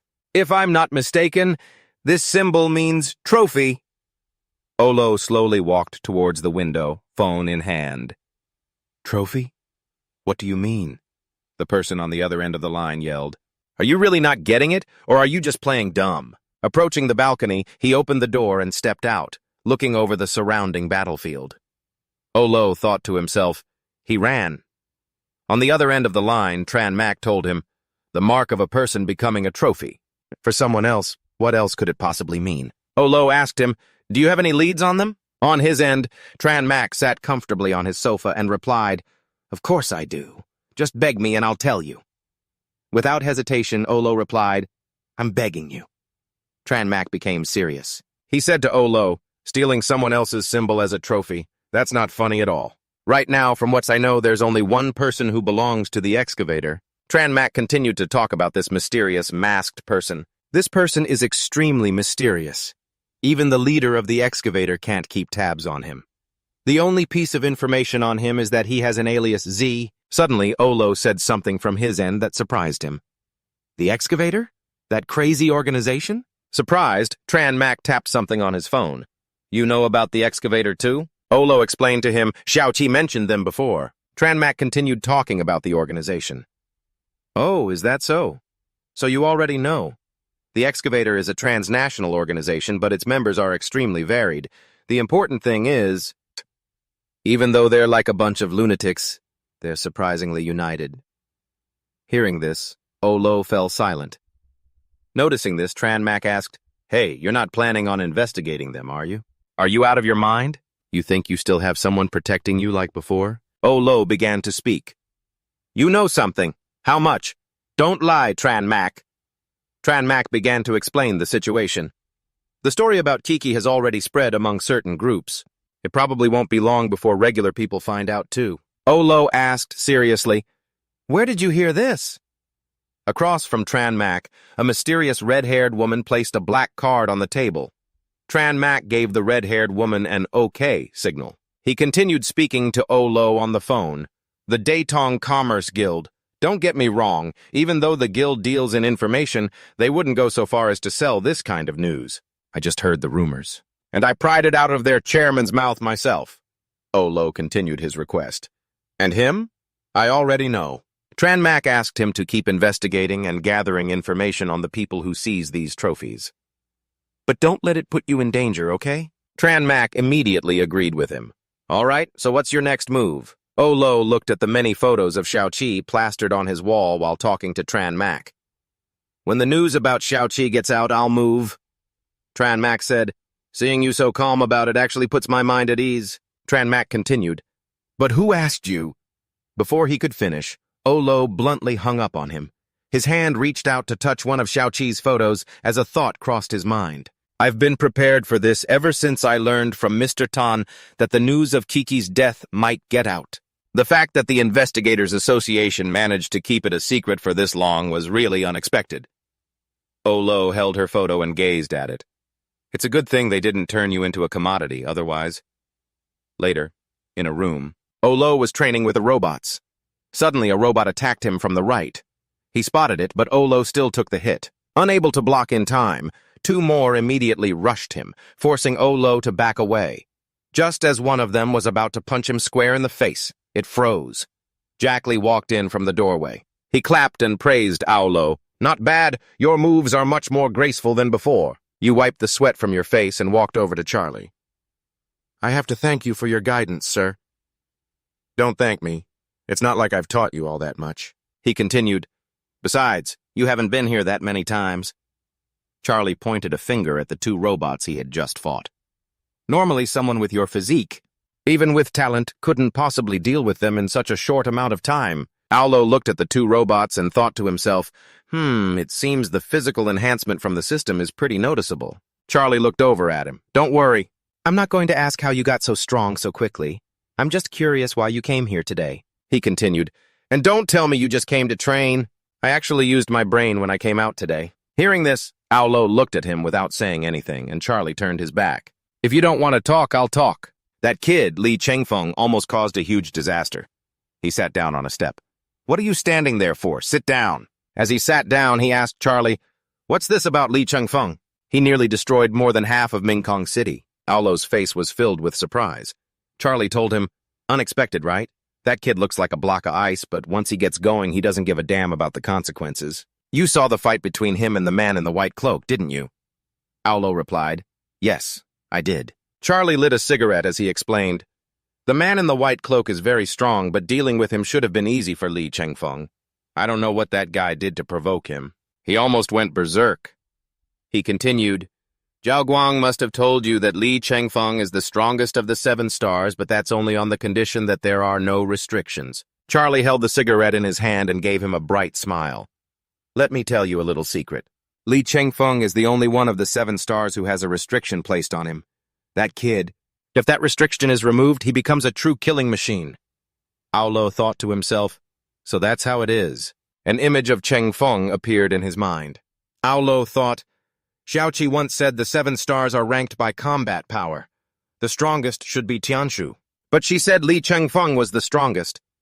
Aolo turned to him and asked, Why are you telling me these things? Charlie's face showed clear surprise. Huh? Didn't you come here because you wanted to hear about this stuff? No, that's not it, Aolo denied.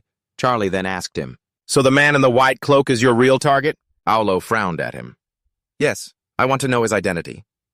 Charlie said, All right then. First, give me a convincing reason. Aolo clenched his fist. I don't believe that Xiaoqi was sacrificed during the cave exploration. Sir, you must have known for a long time, right? He replied, Yeah. He then asked, Is that reason enough? Charlie said, It's enough. He stood up abruptly. You kid! I was originally going to use the Li Chengfeng situation to scare you away. Why can't you just learn when to quit? Aolo hung his head low. Teacher Charlie, he said, you have plenty of ways to make me shut up. Charlie stared at him intently.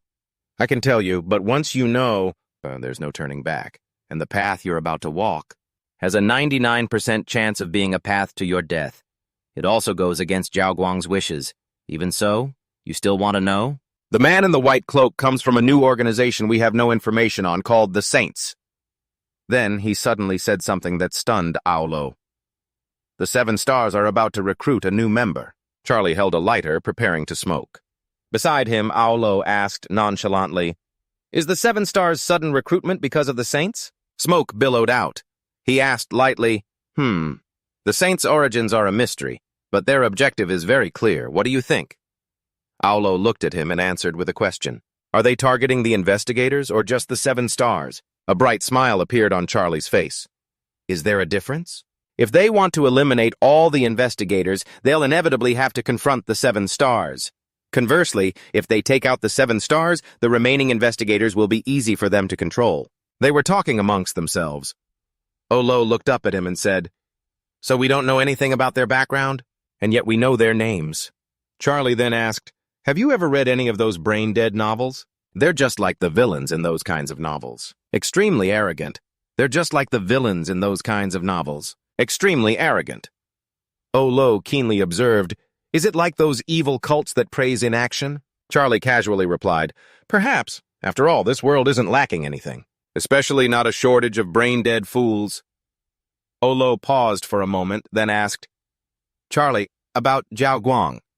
Have the masters chosen someone yet? Charlie replied, I thought you would question us, asking if it was necessary to find someone new to replace Zhao Guang so quickly, even with the threat from the saint. Suddenly an idea struck him. Aolo wondered to himself, Master, do you really think I'm that clueless?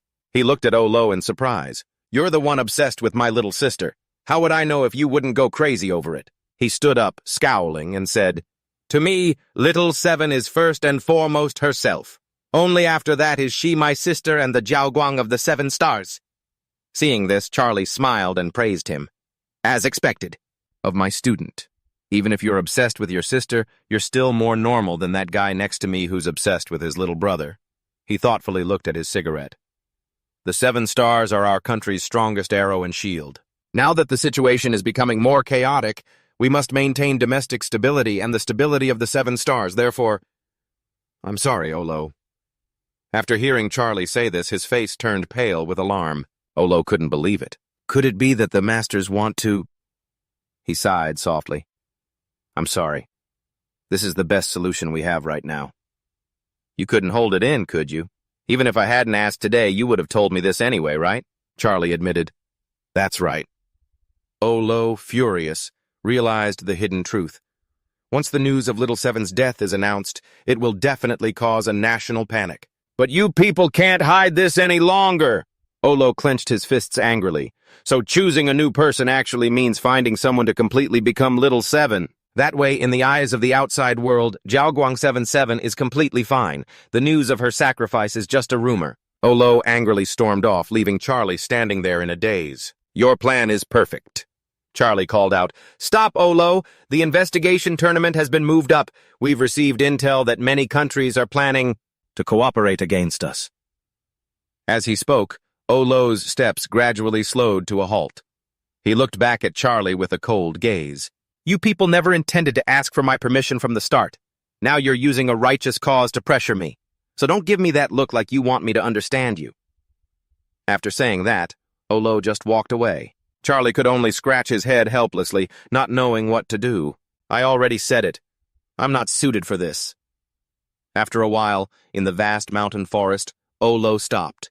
He said to himself, "This is the place." He slowly moved forward. For now, I can't go to the Investigation Association. Crossing the mountains, Olo looked at his map as he walked. My self-training skills haven't improved much. For now, this is all I can do. He was a little worried. I spent so much money to buy this information, I hope it's worth it. Olo continued on his way, and a magic circle appeared in front of him. Seeing this, Olo couldn't help but admire. The Datong Merchant Guild really is powerful. They could even find a desolate place like this. He quickly stepped inside. A cool cave appeared. Below his feet was a large lake. Olo picked up a stone from the ground and threw it hard towards the lake's surface. Suddenly, a large fish leaped out of the water, baring its teeth and catching the stone. A look of joy flashed across Olo's face. He thought to himself, "My luck isn't half bad. I was planning to train and conquer the dungeon at the same time, but it looks like that's not happening today." With that, he bent his knees. Olo leaped gracefully from stone to stone, moving forward. Along his path, the fish suddenly jumped out, aggressively preparing to snap at him. Unafraid, he grabbed the fish's jaw, confronting it. Olo spun around and completed a powerful throw, slamming the fish straight back into the water.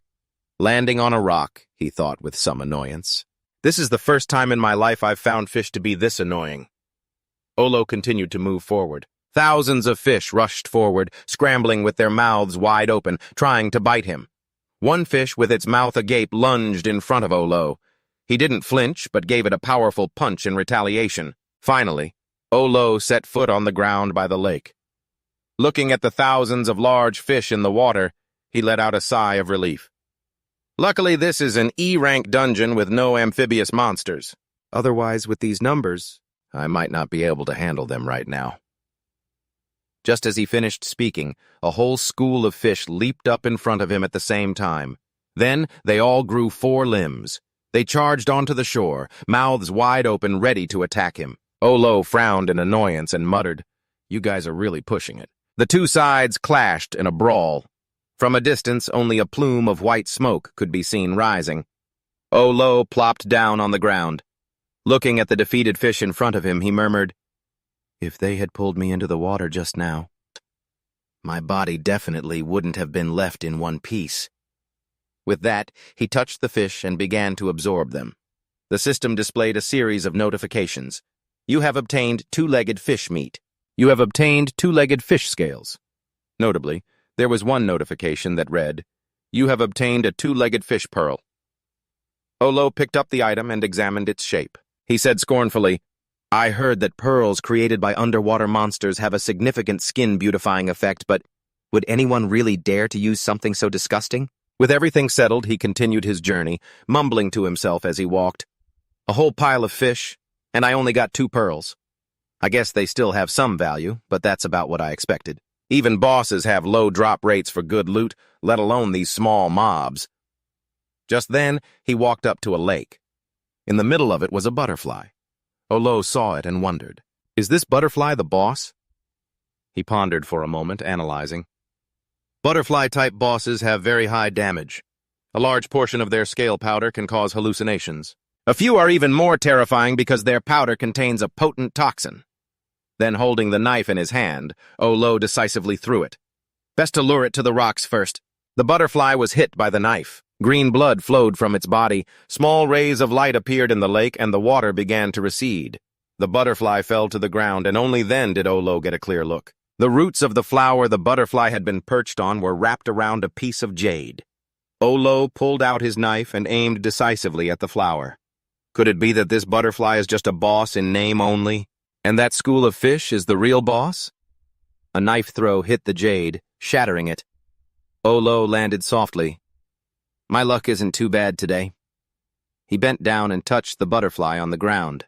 If this wasn't just a pushover boss, I definitely wouldn't have been able to get away today. However, just then, Olo's eyes suddenly widened in shock.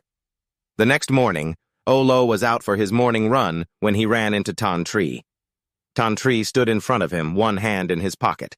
He waved with the other, smiling as he called out to him, "Olo." Olo was surprised to see him here. He walked over and asked, "Tan, what brings you here? Is something wrong?" Tantri crossed his arms, smiled, and asked back, "Can't I come see you if nothing's wrong?" He immediately replied, "Of course you can." Tantri ignored that and cheerfully slapped him on the shoulder, saying, "Not bad. You're looking more and more fit. You asked me to help find a reliable team before. Do you still need one?" Hearing this, Olo smiled excitedly and said, "Yes, I do. Thanks a lot, Tan." Tantri smiled and replied, "Don't mention it. I'll send you their contact info later." While they were happily chatting, he suddenly turned serious and asked, "But why are you collecting those voids and boss corpses for?" Olo fell silent, thinking. To get more channels for processing monster corpses, Olo had asked Tantri to help ask around if anyone was selling voids and boss corpses, but the rules regarding voids had changed. So right now, no one is selling voids. Tantri raised an eyebrow and asked, "Look, I'm putting my all into this for you. Be straight with me. Does any of this have to do with Chi-Ki?" Hearing him say that, Olo wondered, "Tan, have you heard something?" When Olo asked, Tantri sighed. He thought back to the other day when everyone was gossiping and said, "Yeah, a lot of people are saying that Chi-Ki is done for. Chi-Ki is too important. And on top of that, the recent drastic rule changes for the voids have a lot of people worried. Many are surrounding the association demanding an explanation." Hearing Tantri say this, Olo smiled to reassure him. "Don't worry, Tan. The association will come forward soon to deny the rumors. As for Little Cheese Job, that will be over soon too. When she gets back, you and sister-in-law should come over for dinner, okay?" Hearing him say that, Tantri didn't press the issue. "All right, then. I won't ask anymore. By the way, where have you been lately?" Olo answered honestly. "Secret training." He smiled, not telling Tantri that the place he was training was inside a void. When Tantri heard this, he playfully punched him in the chest and smiled. "No wonder you're looking better and better. Anyway, I have things to do, so I'll get going." Olo smiled back. "See you later, Tan." And with that, Tantri turned and left. As soon as Tantri was gone, Olo's face darkened, his eyes turning cold as he wondered, "If I were a little stronger, could I go and take back what belongs to Little Chi?" The scene changes. He has now returned to his residential area. As he neared his front door, he found Kan-an sitting on the ground waiting for him.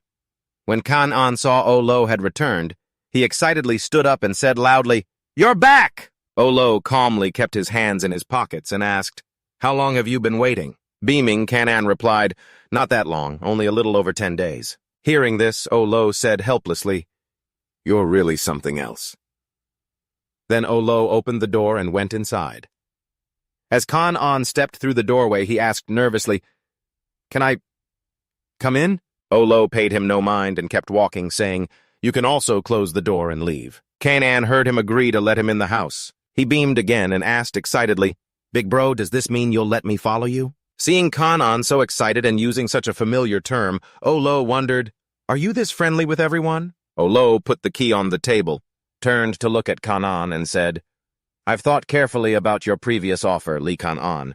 If by joining me you just mean, accompanying me into the voids, then I'm afraid I'll have to refuse." Hearing this, Kan-an lowered his head and stammered, Olo continued, "I'm not as strong as you think. If you don't realize that, then there's nothing more for us to talk about." Kan-an hurriedly asked, "Then what are you thinking?" Olo crossed his arms and said calmly, "I don't need a little brother. I just need a reliable partner." Hearing that, Kan-an asked, puzzled, "A partner? How?" Olo began to explain, "I need you to help me with long-term sales of some items. We'll split all profits 70-30, you get the 30%. I don't care how you handle the operations. There's just one condition. Don't let anyone know those items are connected to me." After listening, Kan-an said with interest, "Deal. I'm pretty good when it comes to business." Olo let out a sigh of relief and said, "If you need it, I can create a training plan for you, but I doubt you're lacking in that area. After all, you have a 7-star brother, don't you?" Suddenly, Kan-an moved in close to Olo, blushing and smiling as he said, "I need it. I am lacking." Olo immediately pushed his face away and said, "All right, that's settled for now. I have some other things to attend to, so I won't keep you any longer." Olo asked for Kan-an's contact information. Let's exchange contacts. We'll talk more later. After giving his number, Kan-on left beaming. Boss, I'll be waiting for your call. And 7 days later, Olo was standing by the road looking at a map. The void location data provided by the Datong Merchant Guild is getting more and more remote. After checking the map, Olo drove into the forest. This time, he had bought information on 3 E-rank void locations from the Datong Merchant Guild. These 3 locations were not only remote, but also far from each other. Voids in good locations are valuable, but it's hard to find buyers.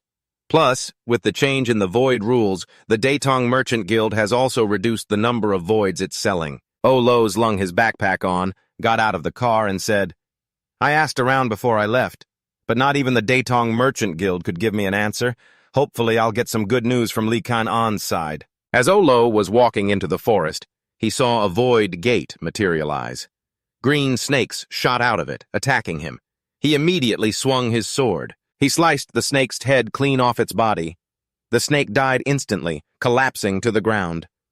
Olo looked at the dead snake and wondered, why are there snakes here? He thought to himself, animals are supposed to be afraid of voids.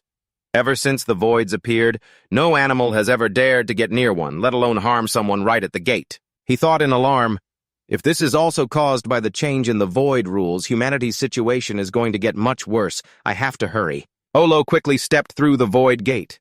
Inside was a vast bamboo forest. Olo advanced slowly. The structure of this void is very similar to the real world. But it seems the flow of time here is separate. Suddenly, a bamboo shoot shot up from the ground, hitting Olo in the back. Surprised, he lost his balance and fell forward. Huh? Snakes were rushing out from all around to attack him, and Olo was in a battle-ready stance. He immediately sliced a snake's head off its body, then grabbed the head. He threw it at the bamboo shoot that had attacked him earlier. After that, Olo turned and fled, with snakes and bamboo shoots chasing after him. The number of monsters was increasing. I can't keep getting tied up with them.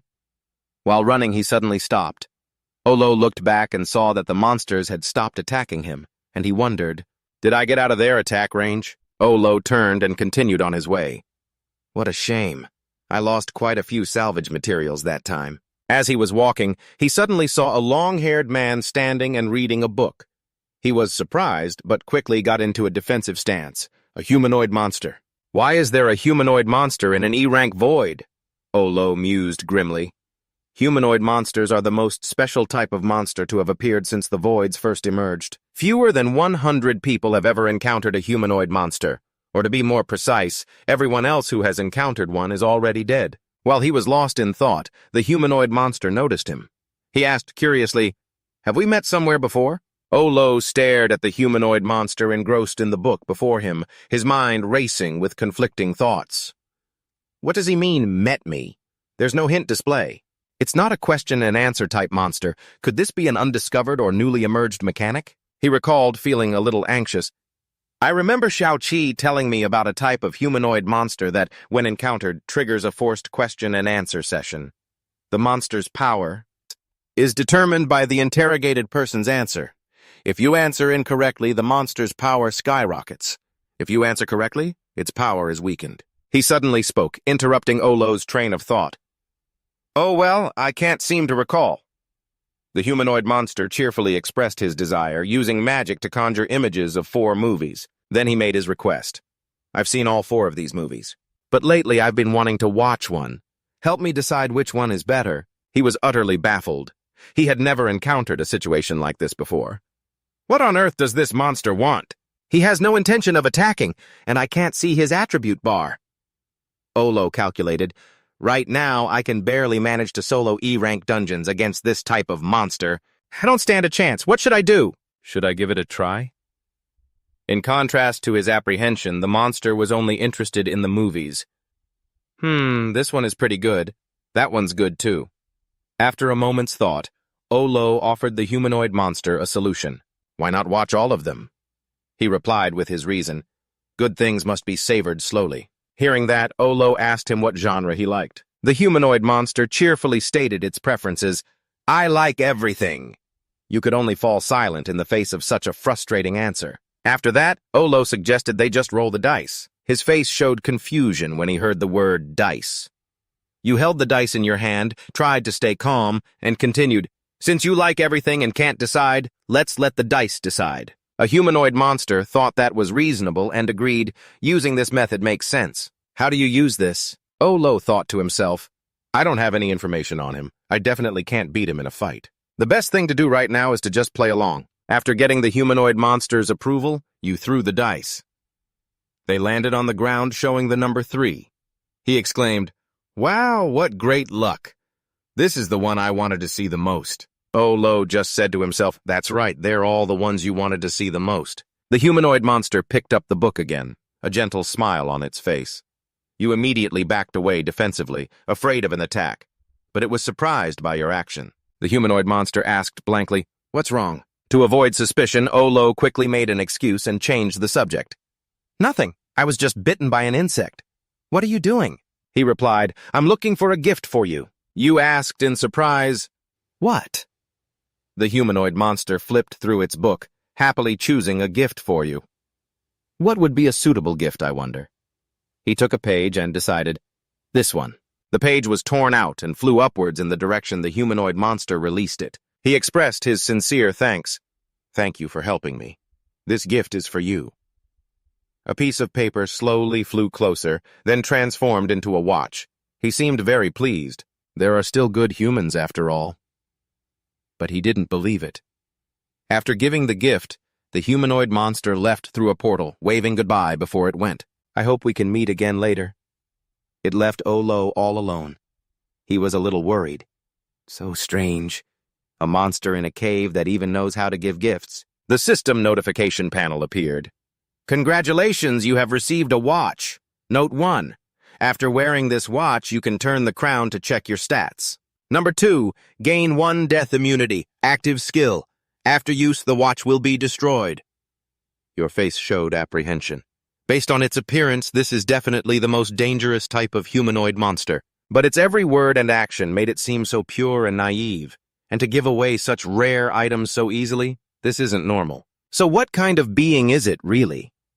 Elsewhere, in the capital city of Thanduong, at the arena, Tranmak let out a long yawn, looking obviously sleepy. He complained, "This is all just garbage. Why do I have to come here and suffer like this?" Tranmak checked his phone and was a little surprised. "Oh man, I'm about to get an earful." On his phone screen, he saw 13 missed calls from Olo. Tranmak immediately called back, surprised. "Calling me over and over like this? That's not like you at all, Olo." On the other end, he quickly asked, "Where are you?" He answered succinctly, "The arena, watching some noobs fight each other." Olo asked for a favor. "There's something I want to ask you. Do you know anything about humanoid monsters in caves?" Tranmak was very surprised. "A humanoid monster? You ran into one?" You urged him to get to the point. Tranmak, stop messing around. He immediately defended himself. "I'm not messing around, you're just asking the wrong person. Humanoid monsters are very rare. To date, only a little over 100 cases have ever been recorded." Olo immediately understood the problem. "Because it's not certain, right?" On the other end, Tranmak agreed, "That's right. Even for people who frequently conquer dungeons, like the 7 stars, encounters with humanoid monsters are still extremely rare. Information about them is scarce. In the dungeon documents I know of, there's nothing clear. A dungeon tome is an information drop from some caves that records data related to dungeons. It's extremely rare. Dungeon tomes are a type of rule-based information item. The data recorded in them is absolute truth. They're the most sought-after drop for humanity." He was silent for a moment, then you recounted what had just happened. "Today, I met a humanoid monster that looked very dangerous, but it had almost no attack power." Hearing this, he warned, "Oh God, you didn't kill it, did you?" Olo asked more clearly, "Is there a problem?" Tranmak continued, "If I'm not mistaken, you must have met the Great Benefactor. You were puzzled when you heard this title. The Great Benefactor?" On the other end, he continued to provide more information. "Yeah, a very strange humanoid monster. It's not like other monsters. It doesn't show any basic stats, so no one knows its name, but it gives extremely rare items to everyone it meets. 5 years ago, someone ran into it and received an item that could stop time for 3 seconds. Olo pressed further, then its information should have been made public. But to maximize the benefits. So why can't I find any information related to it? Before he could answer, Tranmak was interrupted by a noise from below. Seeing that he had stopped talking mid-sentence, Olo asked, "What's wrong?" He answered curtly, sounding a bit annoyed. "The noobs are causing a ruckus. I really don't get what they're thinking. This contestant selection is so important, but to do it in such a childish way." Hearing that, he could already tell what was going on Tranmac's end and immediately guessed, "Contestants for the investigator exam, huh?" He replied, "Oh, you know?" Olo picked up his watch and, while starting to wind it, continued to ask, "Who's in charge of this?" The system's notification board appeared with his information. Olo, age 21, male, level 37D. Health, 2,931. Attack, 1,121. Magic, 269. Defense, 2,250. Agility, 341. He stared at the notification board, thinking to himself, displaying data like a standard online game. What are these stats? On the other end of the line, Tranmac continued, "It's unclear. I don't even understand why they called me here. The 7 stars are already there, so why do they still need me to stand guard?" Olo wondered. "The 7 stars are there too? Are all of them here?" He looked down at the stands and replied, "No, it's just Fisher and Back." Thean Kobak was all smiles, beaming like a flower in bloom, while Kai-Young Fisher next to him had a dark expression and was extremely tense. Noticing the situation, Tranmac found it amusing, but he also really sympathized. "Ha ha, Fisher's about to explode. But thinking about having to choose people from this bunch of amateurs, I want to explode too." He looked at the injured person below being tended to by rescue workers and decided to end the call. "Something's come up. Can't talk anymore. I have to go stop Fisher. He's about to lose control." Right after that, Tranmac hung up the phone and turned to leave. Then he suddenly remembered that he forgot to mention the reason for not publicizing information about the great benefactor was the worry that the investigators would mistake them for someone else. But then, Tranmac felt it wasn't that important, so he just kept walking. It'll probably be fine. At the Qingyang City Investigators Association headquarters, the lights were shining brightly. In a corner of the room, Neep-Hai, Charlie, and Fisher were gathered together. The old man was on the phone. "All right, I'll send it to you later. I'm hanging up now. I have something to do." After hanging up, Charlie turned to the old man. "Are you done dawdling yet?" The president of the Investigators Association, Neep-Hai, saw this and replied very calmly, "It's only been a moment." "You can't wait?" he complained. "You call that a moment? You said you had something important and called us here, but you've made us wait for nearly 2 hours. Fisher's got it better. Being naturally late like this saves him so much trouble." Hearing this, Fisher, who was right beside him, got angry and yelled, explaining, "Damn it, Charlie! Were you deaf just now? I already said I was late because I was busy." Hearing this, he quickly played dumb and changed the subject. Old man spit it out. "What is it?" Neep-Hai calmly explained, "I called you two here today for 2 matters. First, Fisher, I need you to go train the selected candidates. Second, Charlie, there's something you need to go confirm." Both of them replied in unison, "I refuse. I'm not doing it."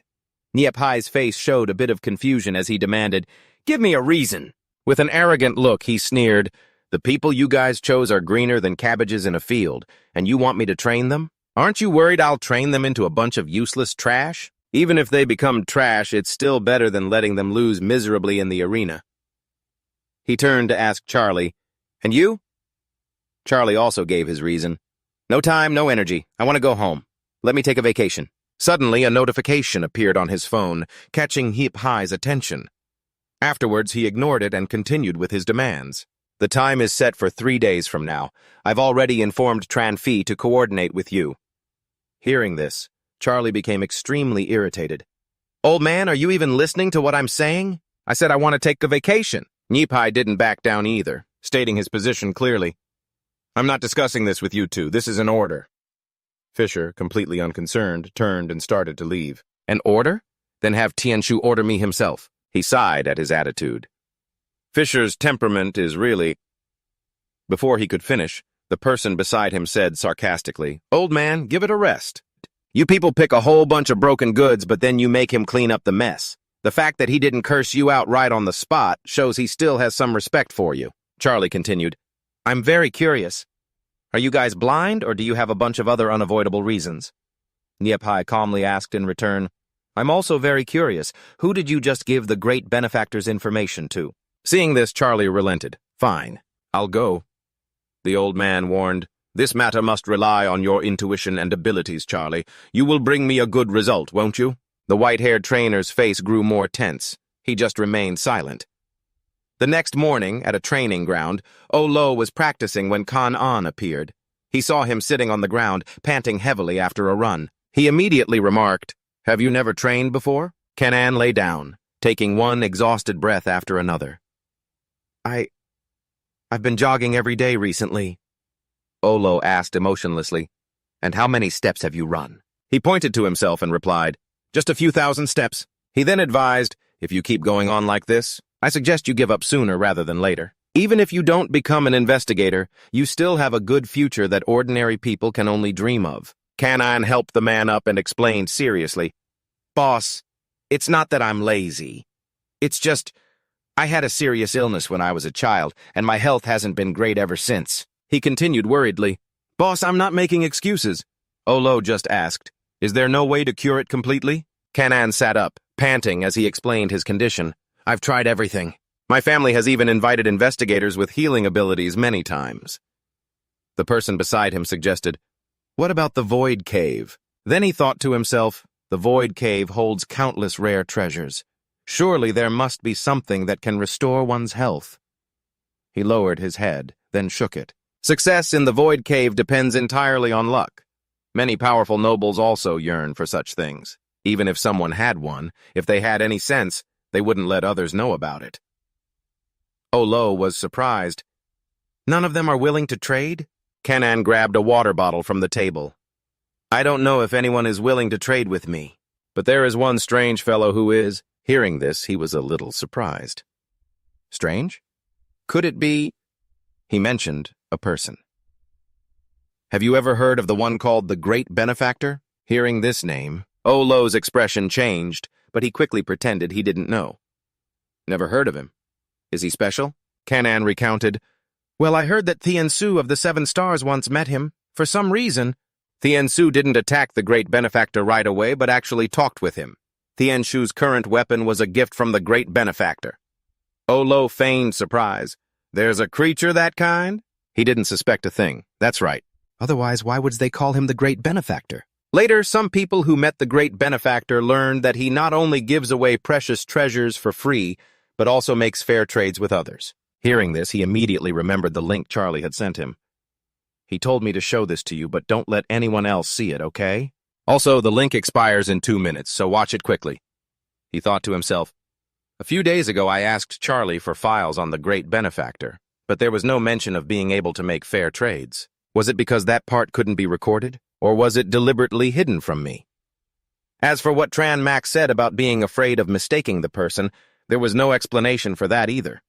Lai Kan-an noticed Olo was a bit distracted and asked, "Boss, what are you thinking about?" He immediately changed the subject. "Nothing. Lai Kan-an, if it's all right, I'd like to borrow your villa for a while." He readily agreed. "No problem. Use it as you like." Kan-an was curious. "But, boss, are you just going to train by yourself?" Olo grunted in response and turned to leave. "Mm-hmm." He silently calculated. Right now, most combat-related resources are in the hands of the Investigators Association and various other organizations. I don't want to be indebted to the association, and I don't want to join any other organization. As for buying them with money, unless I have no other choice, I don't want to touch the things Little Seven left behind. Half a month later, at the apartment building, Olo was walking down the hallway when something suddenly caught his attention. Olo entered his apartment. He carefully scanned his surroundings. An arrow grazed Olo's face, leaving a scratch, and embedded itself in the wall. He called out the name of the person sitting in the chair. Olo's face showed his annoyance. "Is this how the Seven Stars pays a visit?" On the other side, the man immediately shot back with a sarcastic remark. "You're 7-7's useless older brother, huh?" Seeing the item Fisher was holding, he yelled, "Give that back to me!" The man just smirked and continued to taunt him. "Oh, did I make you mad?" Then Fisher slowly stood up, his voice filled with disgust. "What right do you have to be angry?" Olo faced him directly and warned, "I'll say it again. Give it back to me." Fisher didn't back down. "And what if I don't?" Immediately, he raised his fist to punch him. Fisher easily blocked it, sneering, "All bark and no bite. Useless. You're completely useless. Olo was stunned. He grabbed him by the throat and shoved him hard against the wall. With the item in his hand, Fisher yelled, "You've never once mourned 7-7! What right do you have to be her brother? What right do you have to take this back?" But an image of little Seven flooded his mind.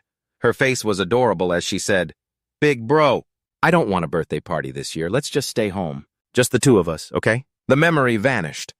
Olo's face was a mask of pure rage, his jaw clenched tight.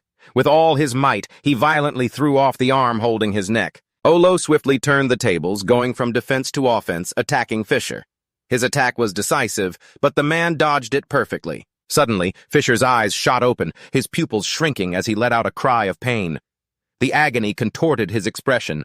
Olo had landed a vicious kick to his lower abdomen. Fueled by rage, he grabbed Fisher's hair, his other hand clenched into a fist, raised high, ready to strike again. But before Olo's punch could land, it was caught.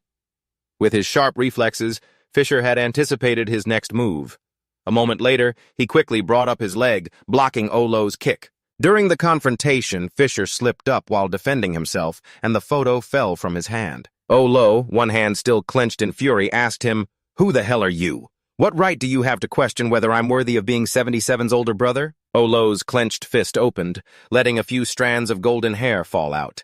With a dark expression, he said, "Get out of my house." Fisher's face was a mask of contempt. "I've seen you before. You were as skinny as a twig, completely out of breath after climbing just a few flights of stairs." As he spoke, an image from the past flooded Fisher's mind, the figure of a small, frail person struggling to climb the stairs. Back then, he had been floating outside, observing Olo. He had been clearly surprised. "This is 77's brother? He's so weak. If the power went out every day, coming home might just kill him from exhaustion."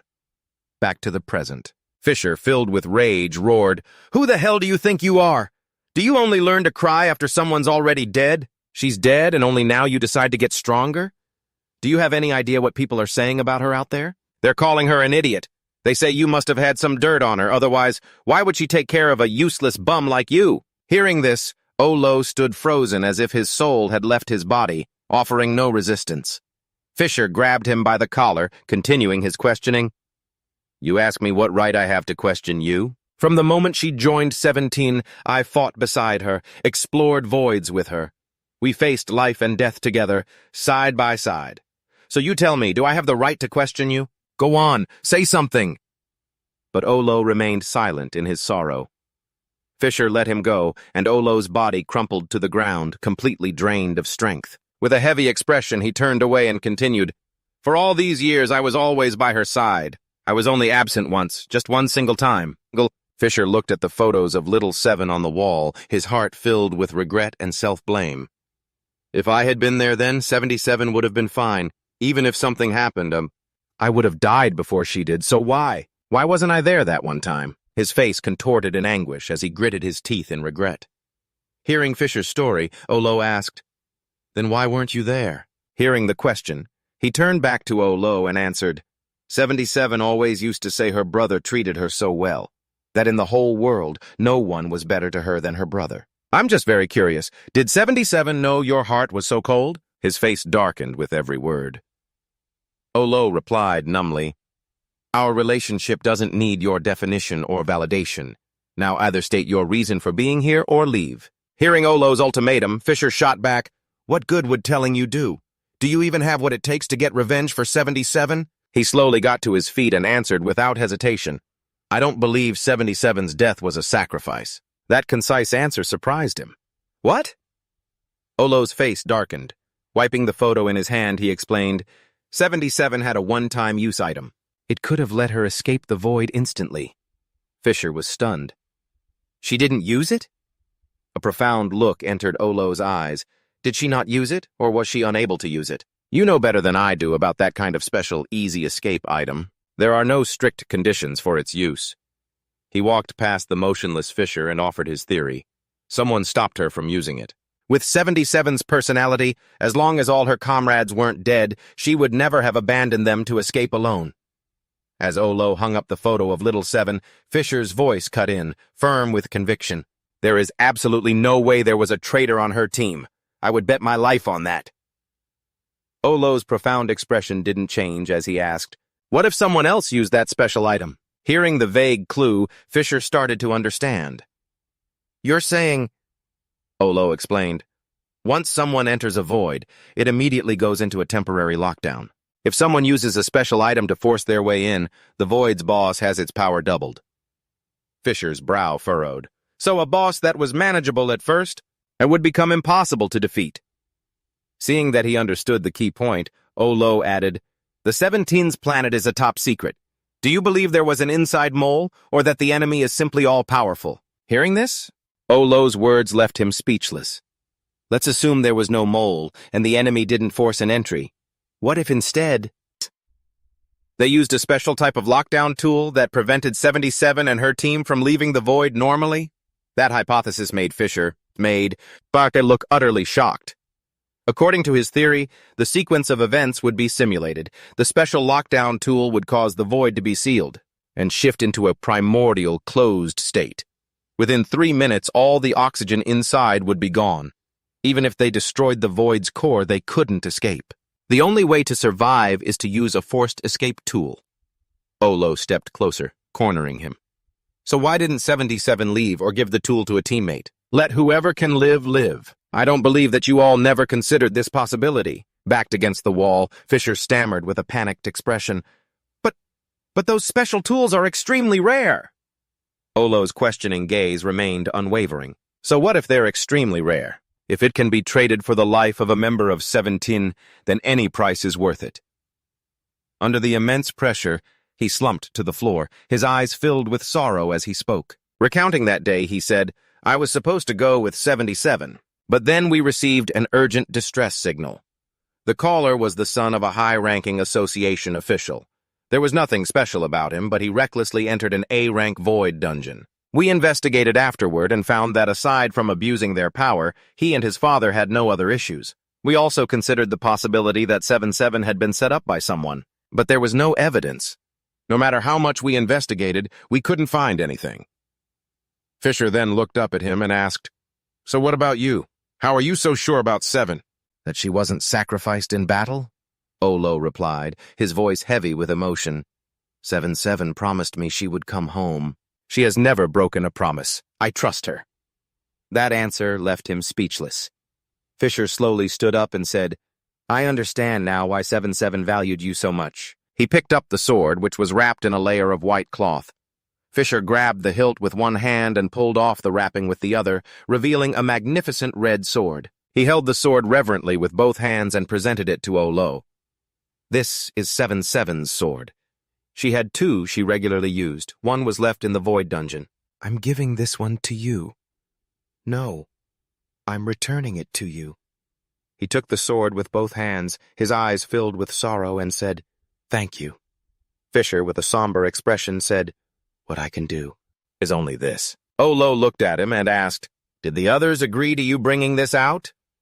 Fisher replied with a nonchalant expression, "Do I need their permission to return 77's memento to her family?" Suddenly, he held out a black card in front of Olo. Taking the card, he wondered, "What's this?" Fisher spoke up. "I'm not asking what you're planning to do, but if you want to investigate the truth behind 77's death, with your current strength, I'm afraid you won't even be able to get your foot in the door, and don't think you actually beat me." "I wasn't even trying," Olo replied, his face expressionless. "I know," he thought to himself.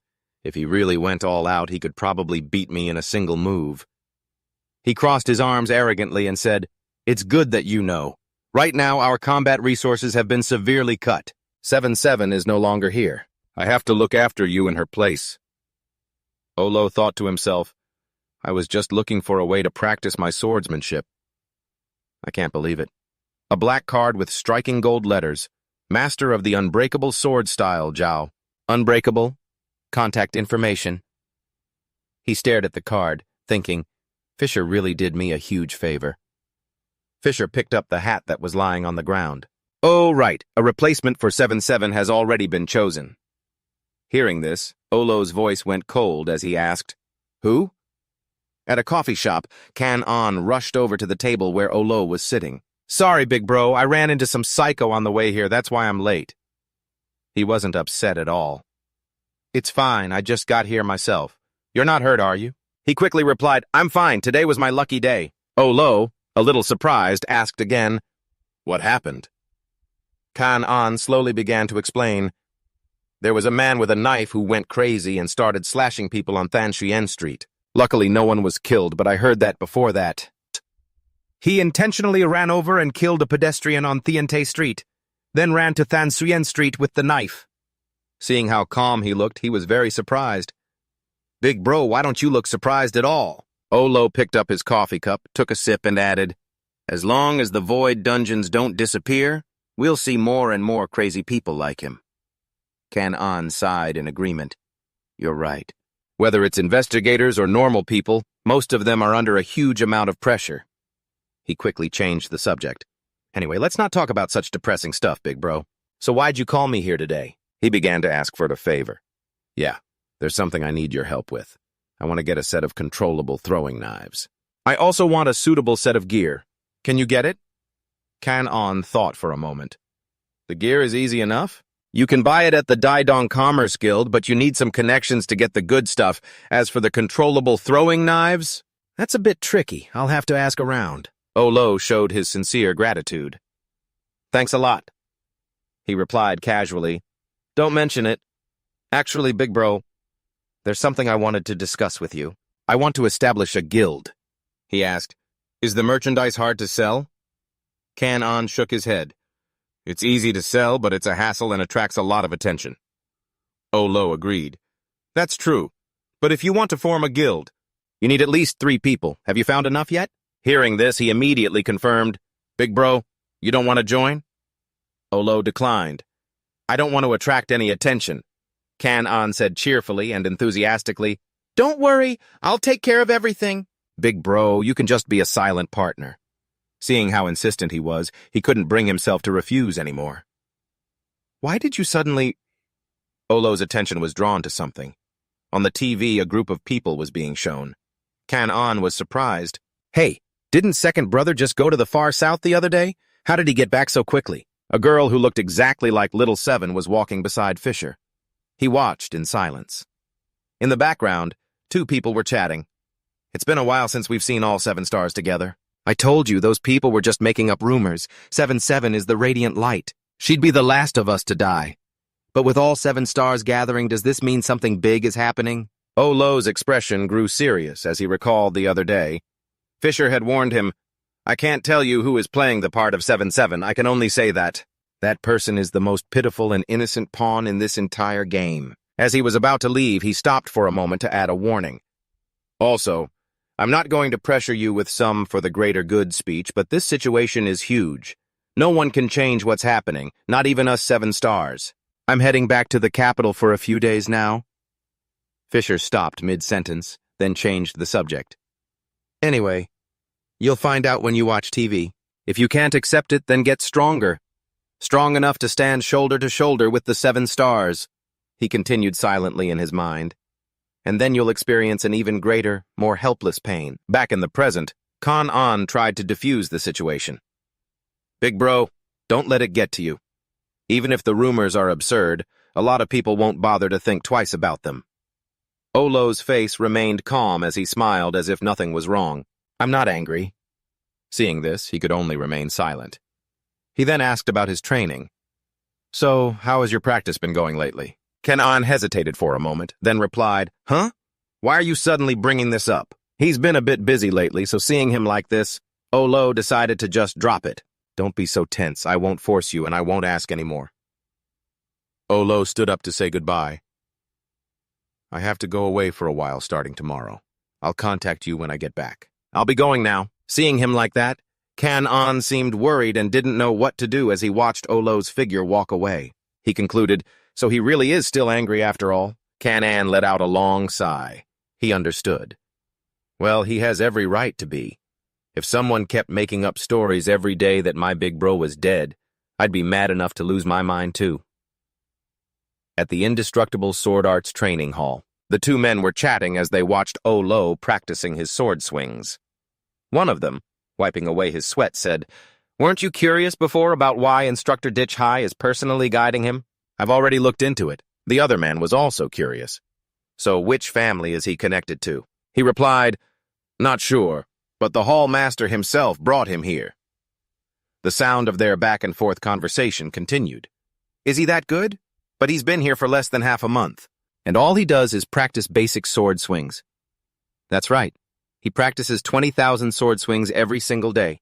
After he's done, he goes for a run or does other physical exercises." "Huh? Then what's the point of using connections to get in here? He could do that stuff anywhere." Instructor Dick walked over to Olo's position. "Are you finished with your training?" He answered, "Yes. It's been a while, Instructor Dick." The instructor praised him. "Not bad. You look a lot more toned than before." Instructor Dick sized him up. "You've been here for 14 days now. All I've had you do is practice sword swings. Don't you think I'm deliberately torturing you?" Olo calmly wiped his sweat and said, "No, you've already explained it, sir. Since I'm older and have a weak foundation, if I want to learn swordsmanship, I must thoroughly drill the basics." The instructor seemed a bit surprised by this answer. Instructor Dick laughed. "Holding a grudge, are we?" He explained, "I'm just repeating what you told me, sir." He got straight to the point. "All right, then. Stop trying to fool me. I came here today to ask you, will you continue with basic training, or will you officially start learning swordsmanship?" Olo was surprised. "But sir, you said I had to practice sword swings, and for at least a month." Instructor Ditch patted his shoulder and explained, "Before, I thought you were just some rich kid who wanted to learn swordsmanship to show off." He smiled brightly and added, "Once you've thought it through, come find me in my office." Before he could even finish, Olo had already agreed. "Yes, sir!" Olo clasped his hands together.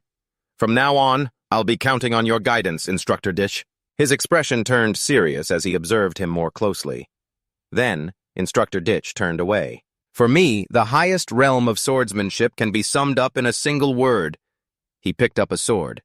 Instructor Dick threw it swiftly, right past Olo's side. It was so fast he couldn't even react. Hearing the sound of the sword embedding itself in the wall, Olo exclaimed, "So fast!" The instructor's face still held a slight smile as he began to explain, "And that is speed. As long as you are fast enough, even if you only know one move, you can still advance with confidence." Then, Instructor Ditch beckoned with his finger, signaling it was Olo's turn to practice. "You give it a try. Remember to use the fastest speed you possibly can." Olo picked up a sword, preparing to follow his instructions. As he began to move, he silently calculated, "Looking at Deech High's physique, it's easy to think he's a power type. I judged him by his appearance, too." The sword thrown by Olo flew towards him. Instructor Ditch easily caught it. "I told you, you're the type to hold a grudge, you kid, and you still won't admit it." He tossed the sword aside and said, "Tell me your thoughts." He immediately offered his assessment. "Not enough power." He then continued to think. The foundation to maintain speed is strength. A sword isn't like a throwing knife. It's inherently unsuitable for a thrown attack. But Instructor Dick, on the other hand, was satisfied and laughed heartily. "Not bad. I'd say you've reached the gateway." "Do you know what the next step should be?" Olo replied, "I have a rough idea." Curious about his answer, Instructor Dick prompted him, "Let's hear it." A system notification appeared. Life, 2,974. Attack, 1,301. Magic, 290. Defense, 2,413. Agility, 349. Looking at this information panel, he knew what he needed to adjust. "It seems I not only have to learn more sword techniques, but I also need to shift some of my strength training to speed training." The instructor probed, "So you plan to take the path of using dexterity to overcome strength?" Olo walked over to the sword from before. "I don't need to be just fast. I need to be solid.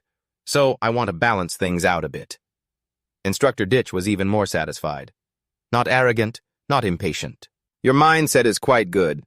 But why do I get the feeling you're trying to trick me, kid?" He didn't expect the instructor to be so perceptive. "Is it a martial artist's intuition, or—" Instructor Dick began to explain. "These days, too many people go down the wrong path. I quite like you, kid, so I hope you understand clearly what you've chosen and what you're doing." Olo replied, "Thank you, Instructor Ditch." He waved his hand and started to leave. "If you want to thank me, do something more practical. Treat me to a meal next time. I have some business to take care of, so I'll be going now." Then Teacher Ditch turned back to give Ulu some final advice. There might be a young master from a rich family who will come looking for you to cause trouble. If you find it annoying, you can hide for a few days. Wait until he's dead, then you can come back. Ulu was completely baffled by this advice, a look of sheer disbelief on his face. In a C-rank void, the tip of someone's sword slashed across the monster's neck, sending blood flying everywhere. Then, the system notification popped up. You have received 1 red gold trifin wing and 1 piece of mutated meat. 1 scorpion tail, 1 note. After reading it, Ulu immediately spoke up. This is the first time I've seen a note for meat that says extremely poisonous, can be eaten but will result in death. Then his face darkened and he said nothing more. Another piece of information appeared. When the sword tip pierced the red object, the void core was destroyed. Ulu wore a very serious expression as he thought. Before, the dialogue box only had notes for rare materials or skills. Why is there a note for this decomposed meat this time? A monster's corpse not being allowed to be taken outside doesn't mean it can't be used inside the void. In the early days, when the voids first descended, humans lacked experience, cognitive skills, and equipment, making conquests extremely difficult. When supplies were scarce, it often happened that people were forced to eat monster meat to survive. Many investigators in the early stages were poisoned and died from eating monster meat. Walking slowly, Ulu continued to ponder the matter of the poisonous monster meat. That's already common knowledge for investigators, so why did the dialogue box still give a special reminder? Was it because it thought I'd eat it out of ignorance, or has my skill leveled up? The scene changes to a phone screen with 2 words, Brother Tan, ringing. Ulu, who was drying his hair with a towel, was drawn by the sound. He put the phone to his ear and said, Brother Tan. After that, the two exchanged a few words. Ulu, are you free today? I am, what's up? There's something I need your help with. After a moment, Ulu scratched his head and replied, It's no problem. Your sister-in-law's health is more important. Don't worry, just take her to the hospital for a checkup. I'll take your place on the Void mission tomorrow. After he finished speaking, he looked at the phone screen in front of him in silence. On it was a picture of Xiao-Qi, smiling as bright as a flower. In another scene, near a blue rift, Brother An placed a hand on his hip. You're the one taking Tantri's shift, right? What's your name? The man with the large backpack immediately replied, Ulu. The other man quickly followed up. You look like a little chick, but your physique isn't bad. He put his hand on Ulu's shoulder and smiled. I hear this is your first time in a D-rank void. You know all the rules, right? Once we're inside, just stick close to me. Observe a lot, learn a lot, and talk less. After hearing this, Ulu simply agreed. Okay. After that, Brother An looked at his watch and announced, It's time. In the middle of the void space, that voice rang out once more. Time to get to work. A moment later, a group of people in blue protective gear looked horrified. One of them stared at the ruined landscape ahead and exclaimed, This is the first time I've seen a void like this. Brother An, his face covered in sweat, warned, Everyone pay attention. If you fall, no one will be able to save you. Standing right beside him, Ulu glanced over and thought, A hybrid-type void is a bit troublesome. I hope nothing goes wrong. A D-rank void or higher will randomly appear as various types of voids with a combination of 2 or more styles. Usually, when the worldview extends beyond the world where the void exists, there will be trouble. His train of thought continued. There are only robot monsters. It seems this void hasn't completely merged yet. Seeing some movement up ahead, Brother An quickly pointed forward. That must be the boss up ahead. All right, don't be tense. Everyone go search the area for any resources. Just then, the man with the 2-toned hair scratched his head. Brother An, there are no resources. He continued without changing his posture. This void isn't big. I checked on the way in. Besides the robot monsters, there are only buildings and spaceships, and we can't take any of that with us. As soon as he finished, Brother An couldn't hold back his anger. Then go dismantle the spaceship. Did you two come here to have fun? Do you still want your salary or not? Lu, with his hands in his pockets, added, The spaceships are probably just empty shells. At that moment, a man poked his head out from inside one and called out, Brother An, this ship is just an outer shell. It's completely empty inside. Hearing this, Brother An immediately turned his head and asked Ulu, How did you know? After Ulu smiled and replied, I saw it online. His mind was filled with thoughts. In an unmerged void, besides the boss location, 99% of the other areas have no resources. Brother An put a hand on the back of his head and said, "All right, fine. This place is really weird. It's best if we leave early. There are no more sounds from inside, so they must be done fighting. Let's head over." Meanwhile, further inside, the scene was one of complete desolation. Tran Mak had a pained expression on his face. "This piece of junk robot is so hard to fight. Is this really the guardian boss of a D-rank void?" Just as he said that, the armored man, with both hands on the hilt of his sword, sighed, "I guess so."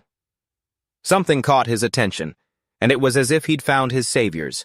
"You guys came at the perfect time! Hurry up and gather the resources around here!" And An didn't hesitate to reply, "Got it."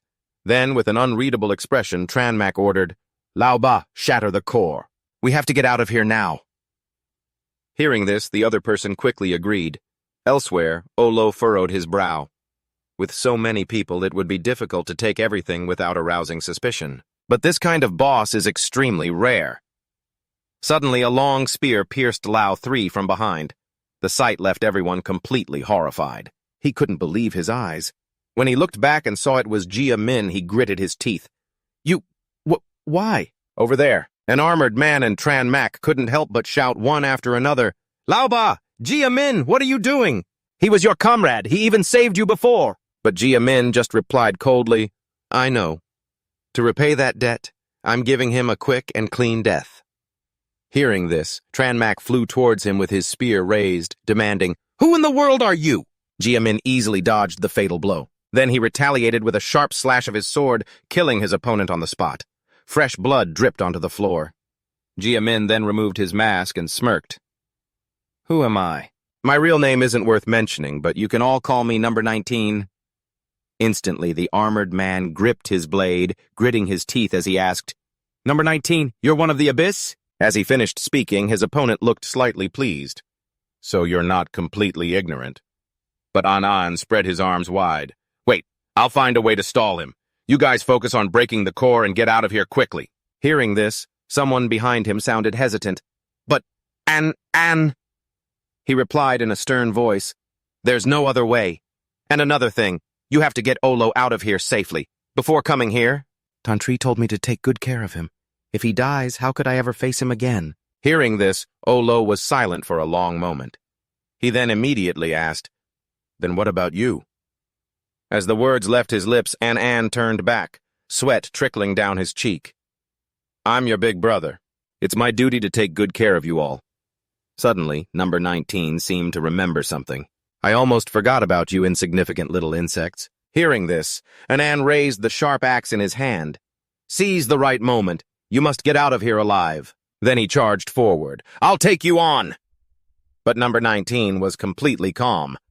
"A little insect with some backbone, I see." His face was utterly bloodthirsty, his eyes glowing. "How disgusting!" With that, he powerfully swung his sword down. The sharp blade was just inches from An's face when it was instantly parried by the tip of another sword. It turned out the newcomer was Olo. Seeing this, Number 19 licked his lips excitedly. "Oh? So there's another insect that knows how to bite." Olo stood protectively in front of An in a defensive stance. "An, take everyone and run." With a panicked expression, he replied, "Okay." Just then, Number 19 looked over at him, casually stretching while holding his sword, and said, "Are you done with your last words? I'm truly a kind-hearted villain. See? Not only did I not sneak attack you during your final goodbyes, but I even kindly asked if you were finished." Without a hint of panic, Olo looked straight at him and asked, "You're from the Abyss?" Number 19 replied, "That's right. Weren't you listening earlier?" His answer made him fall silent. Olo thought to himself, something's not right. In his mind, he pictured the members of the Abyss thinking, the Abyss is a notoriously wicked organization. Its members are either depraved or just plain evil. The Abyss mainly deals in human trafficking with a side business of working as hired assassins. Olo's eyes narrowed in concentration as he thought. But before Tubei said, his train of thought was cut short by a brutal slash from Number 19, who noticed Olo was fighting him without a single change in expression. He then spoke up, "Hey, you're taking this bullying too far. Even though I'm a model villain who doesn't resort to sneak attacks, you can't just ignore me like this." After hearing Number 19 speak, he still ignored him and remained silent. Seeing Olo act this way made him even more excited, and he smirked. "This insect, truly doesn't know what's good for it. And Anne's group stood to one side, watching the fight between him and number 19 in astonishment. Wow, this newcomer is really something. Another person expressed their surprise and wondered aloud, why would someone so powerful be working in logistics? With a worried expression, Anne gritted his teeth and snapped, "Stop talking nonsense and focus. Find a chance to break the Void's core. We can't just rely on the new guy." At that same moment, Olo was knocked back a great distance. Seizing the opportunity while he was at a disadvantage, number 19 lunged forward to attack. With great agility, Olo leaned back and flipped away. He beautifully dodged the sword. While defending, he also seized the chance to land a surprise kick on his opponent right after. Olo retreated without a scratch, not wasting a single second to rest. He lunged forward to attack again. Seeing Olo's superior performance, number 19 looked even more surprised and interested. This insect is stronger than I thought. How interesting. And with that, he let out a devilish laugh. He stopped his attack and, with a powerful look in his eyes, said, "As a model villain, you must know this saying. Villains die because they talk too much." Hearing Olo's words, he gave an enigmatic smile. Number 19, filled with ferocity and rage, lunged at him. "You really don't know your place. Insects should just obediently crawl on the ground." His sword was blocked by him. Over on Anan's side, they had dug their way to a red gem. One of them, his face clearly relaxed, said, "This is great. We can finally get out of here." At that moment, seeing this, number 19 immediately rushed toward Anne. When Anne saw him coming, he pushed the other person aside with a serious expression. "You fool, run!" Number 19's gaze flickered and locked onto Olo, who was charging right behind him. His flawless surprise attack was, however, effortlessly dodged by Olo. Suddenly, his eyes flew open, his face darkening with a mix of surprise and panic as Olo leaped high into the air, bringing his leg down in a powerful attack on number 19. The unexpected attack caught him off guard, sending him flying back 2 meters. Seizing the chance, Olo used his sword to slash at the gem, shattering it into tiny pieces. His face was tense as he urged everyone, "Quickly!" But before Olo could finish, he was cut off by a shout. It was Anne, his face dark with worry, interrupting, "Run!" Just then, Olo glanced behind him and saw number 19 standing right there with a sinister expression. "Why do you all love to pop the champagne before the party's over?" Caught completely off guard, he was run through by a sword. The pain made him grit his teeth, his face darkening. But surprisingly, Olo's hand moved without a moment's hesitation. He grabbed tightly onto the blade of number 19's sword, causing the man to stare wide-eyed in shock and stammer, You... Olo clenched his jaw, enduring the pain, and spoke. A clumsy imitator doesn't deserve to drink champagne at a victory party. Immediately, Olo turned the sword's point, redirecting it to stab straight at number 19. Olo's eyes widened, his pupils constricting in surprise as number 19's face darkened into a demonic smile. "Little insect, do you know what happened to the last person who dared to speak to me like that?" Right after that, number 19 vanished, leaving only a puff of purple smoke around Olo's blade. An urgent shout rang out, "Newbie, run!" Anne had been decisively run through with a sword. He stood beside Anne and said mockingly, "You're lucky. It didn't hit a vital spot." Number 19 released Anne, letting him fall to the ground. He gave a soft laugh and said gently, "I did that on purpose." Olo's face darkened in utter shock as he exclaimed, "A person with a special type ability?"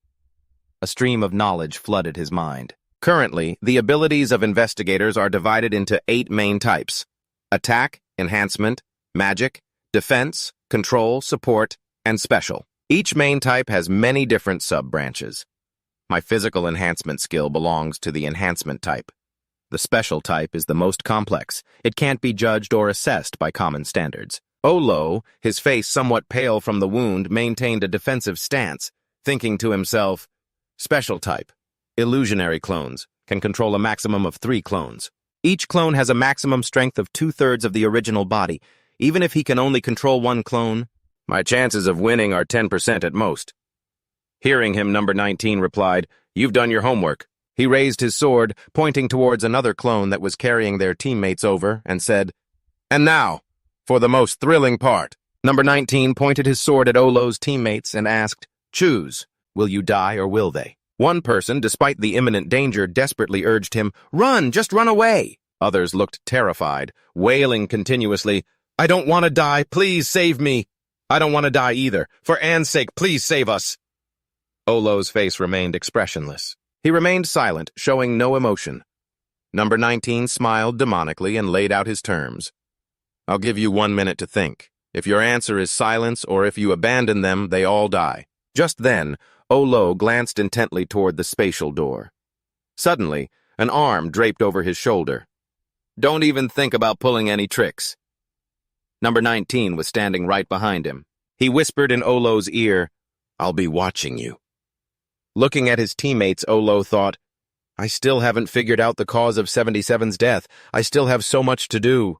I can't die here." A man in a hooded coat announced, "You have 30 seconds left."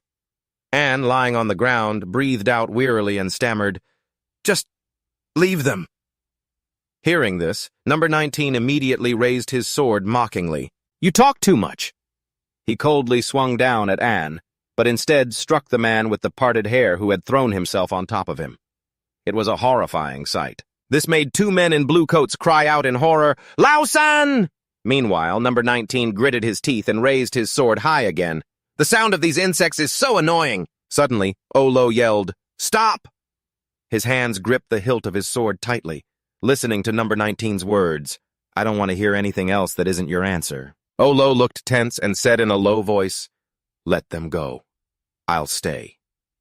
Hearing this, Number 19 reminded him in an icy tone, "You people really enjoy treating my warnings like empty threats, don't you?" But Olo showed no fear. "What's wrong? Don't you dare? Or are you worried I'll trick you so you'll only accept my suicide as the outcome?" In response, Number 19 pointed his sword forward. His lips curled into a smirk. "You arrogant insect. Giving you a choice was my mercy. Don't you dare think you can escape from me." At this, Olo also raised the sword in his hand, his brow furrowed tightly. "I'm only a little over 10 meters from that escape portal. You can try and see if you can actually keep me here." With a hand on his hip, Number 19 continued speaking. "Look, everyone, the person you all risked your lives to save, in the end, he still values his own life more." Then, a sarcastic voice rang out, "How pathetic. Copycat." Olo glanced to the side. "If you really wanted to kill them, there's nothing I could have done to save them. Likewise, if I want to escape, there's absolutely no way you can stop me." His expression unchanging, he said, "You only gave us a choice because you wanted to watch us turn on each other. From the very beginning, you never intended to let any of us go." Looking at the man before him, he added, "Compared to him, you're still a far cry." At this, Number 19 couldn't contain his anger and screamed, "I will definitely kill you! Get lost!" Olo quickly urged everyone to hurry. He watched as 4 heavily injured people slowly walked towards the cave entrance. One of them, extremely worried, whispered, "You have to survive." Meanwhile, Number 19, without hesitation, rushed forward with his sword, a cruel look on his face. "Come here, you insect. I want to see which is tougher. Or your body." His eyes glowing, he closed in on Olo and swung his sword.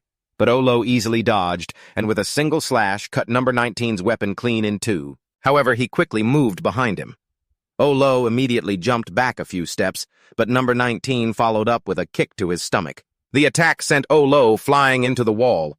His eyes narrowed slightly, and his mouth fell open, his teeth bared in a grimace.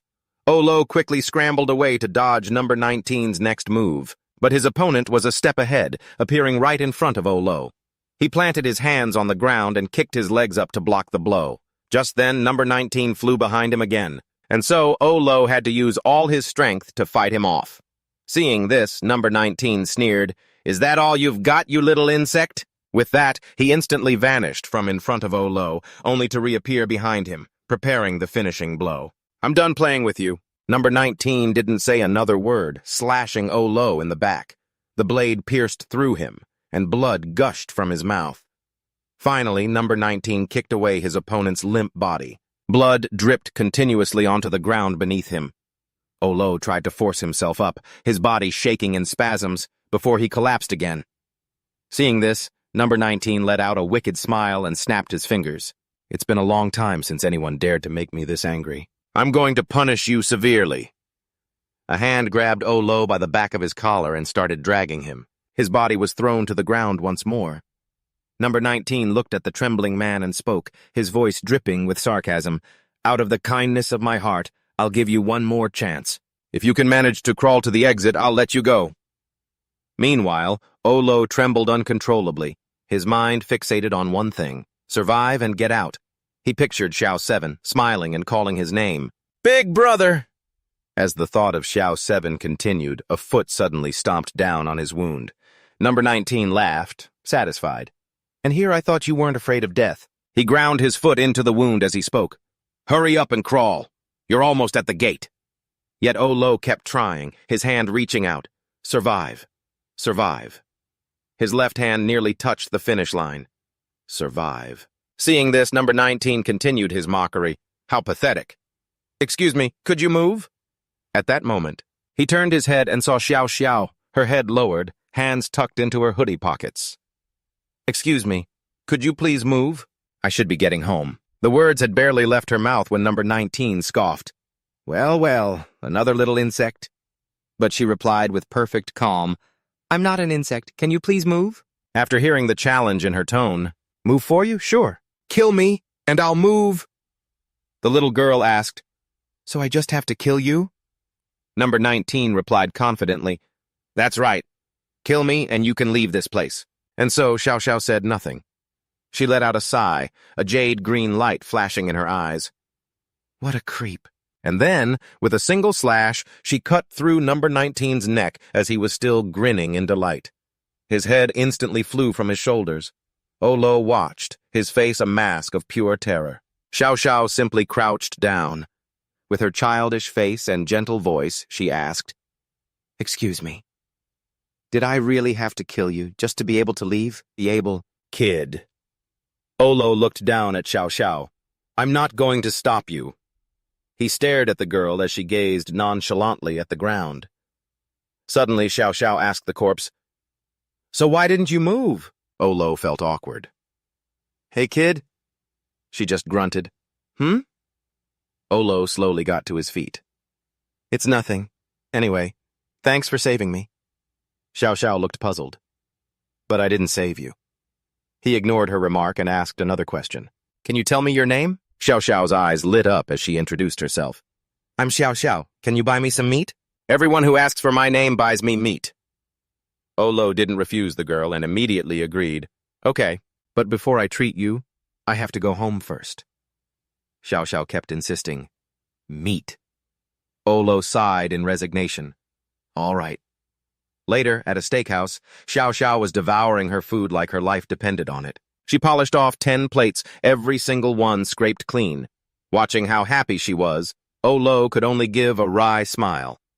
He called for the waitress. A server came to their table and said, Sir, I'm sorry, but we're out of stock. We have no more steak. Olo asked her, Do you have any other kind of meat? If you do, I don't care what it is. Give me 50 servings. She immediately replied, Okay. Just like that, another plate of meat was set down in front of Xiao Xiao. She stared at it with hungry eyes and, without hesitation, devoured several more plates. Suddenly, Olo coughed up a mouthful of blood. Seeing this, Xiao Xiao stated flatly, You're going to die soon. Why didn't you get your wounds treated? Olo thought to himself, It's because you were following me around, giving me that look that just screamed you wanted meat. He then recalled, After I took in Xiao 7, she used to look at me the exact same way. The only difference was, Xiao 7 never dared to ask. Seeing the girl eat as if she'd been starved for ages, Olo gently passed her a napkin. Wipe your mouth first. Don't rush. Eat slowly. You can eat as much as you want. It's rare to meet someone so kind. Suddenly, a tall man approached and put his hand on Xiao Xiao's head. It's been a while. We thought you'd been tricked and led away again. He continued, But then again, if getting tricked means you get to eat this well, maybe it's not so bad.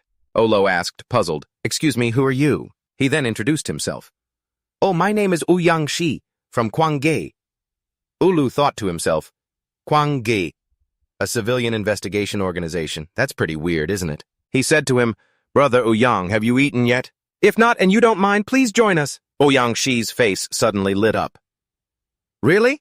In that case, I won't be shy. He grabbed a huge piece of meat from the plate. Seeing this, Xiao Xiao said, Hey, You want my meat? Ouyang Shi gave a sheepish smile. Let's share. If it's not enough, this kind man here will buy more. The two of them looked at Ulu with adorable eyes, making him feel so awkward that he reluctantly agreed. That's right. You two go ahead and eat. Ulu said to the server. Hey, another 10 orders of meat over here, please. He thought to himself, good thing I have money. And just like that, plate after plate was wiped clean. Ouyang Shi and Xiao Xiao sat there, clutching their full bellies and letting out a sigh. It's been so long since I've eaten this well. Xiao Xiao nodded in agreement. Ouyang Shi turned to him and asked, So what should we call our kind benefactor? Alu thought to himself, does everyone in this organization eat this much? He told him his name. Olu. Ouyang Shi's eyes widened as he stared at him. Ulu. So it's you. Ulu was confused. You know me? Ouyang Shi replied, I've heard that Zhao Guang's older brother is very famous where we're from. Ulu asked, You two know Xiao Qi? He answered him, Of course we do. She used to be on TV all the time. Who in the entire Xia kingdom doesn't know her? Ulu looked at him and thought, before, he must have noticed Xiao Xiao had fallen asleep. Ouyang Shi said, It's getting late. We should be heading back. He scooped the little girl up into his arms and winked at Ulu. As thanks for treating Xiao Xiao to meat, you should come with us. Ulu declined his invitation. No need, I should be getting home too. Ouyang Shi gave him a quizzical look. My kind friend, it's good to be cautious, but being too cautious will only turn you into a lone wolf. Ulu frowned at him. And with that, Ouyang Shi left, carrying Xiao Xiao.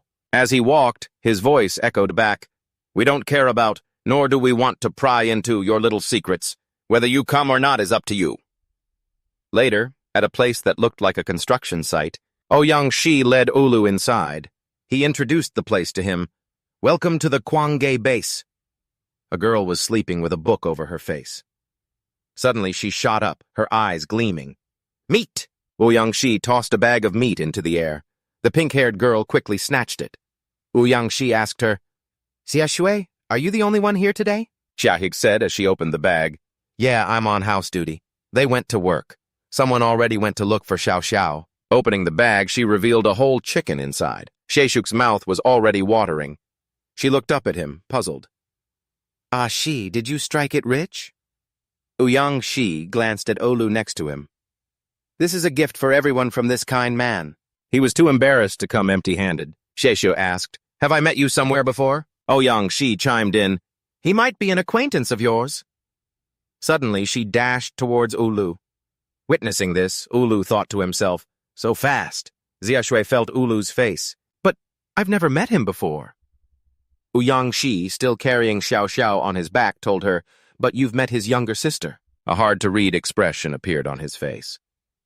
Ouyang Shi said, His younger sister is the genius who stole your position. Zhao Guang 77.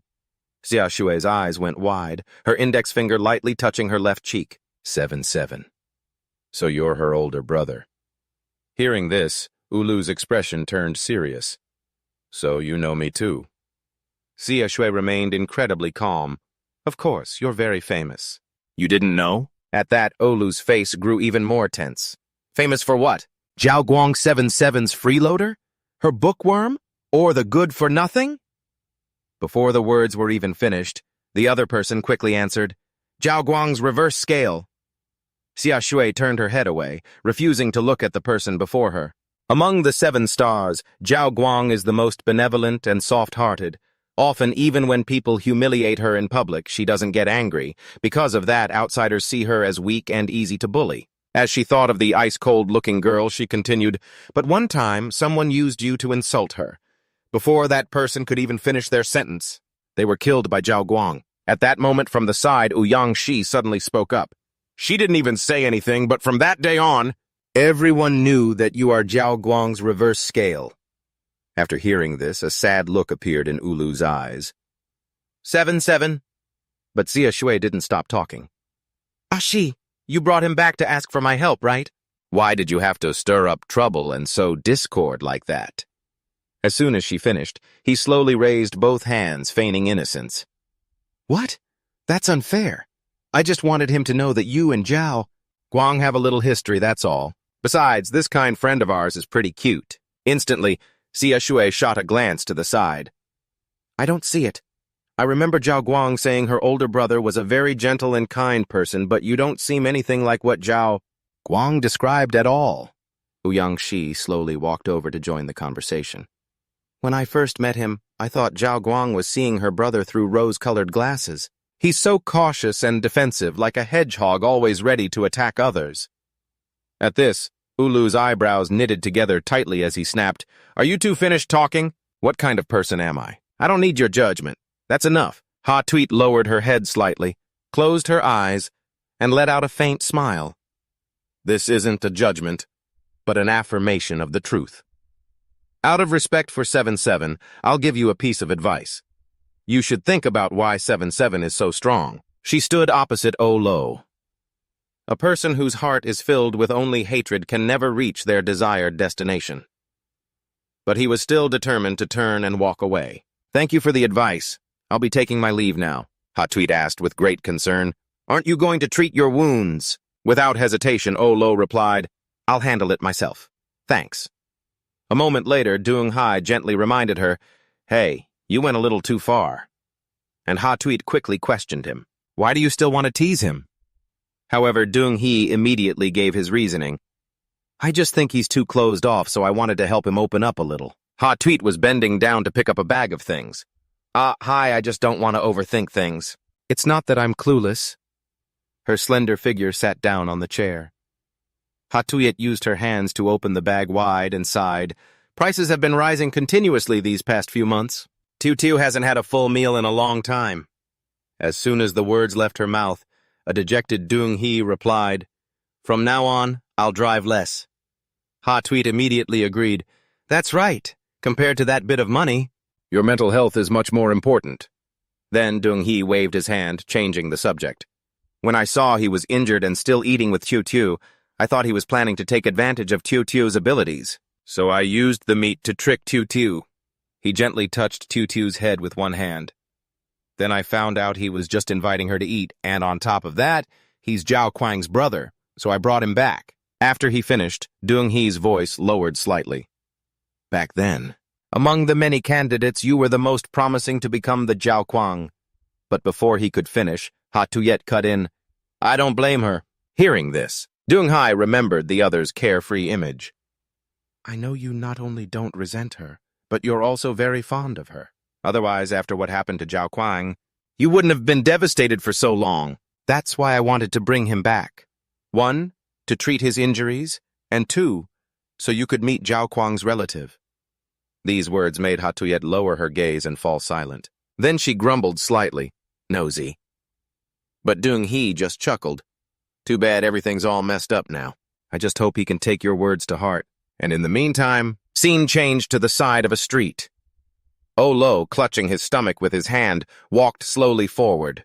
He saw 3 children standing noisily in front of a bakery. Which one do you want to eat? I want them all. We don't have that much money. The scene reminded O Lo of a young Tu Bei, along with someone's earlier words. Too bad everything's all messed up now. I just hope he can take your words to heart. When Tu Bei had a serious expression, clasping her 2 hands together. Brother, please wait for me a little longer. In the future, I'll definitely earn a lot of money. I'll make sure you can live a really good life. As soon as she finished, the young O Lo, his cheeks flushed red, smiled in satisfaction.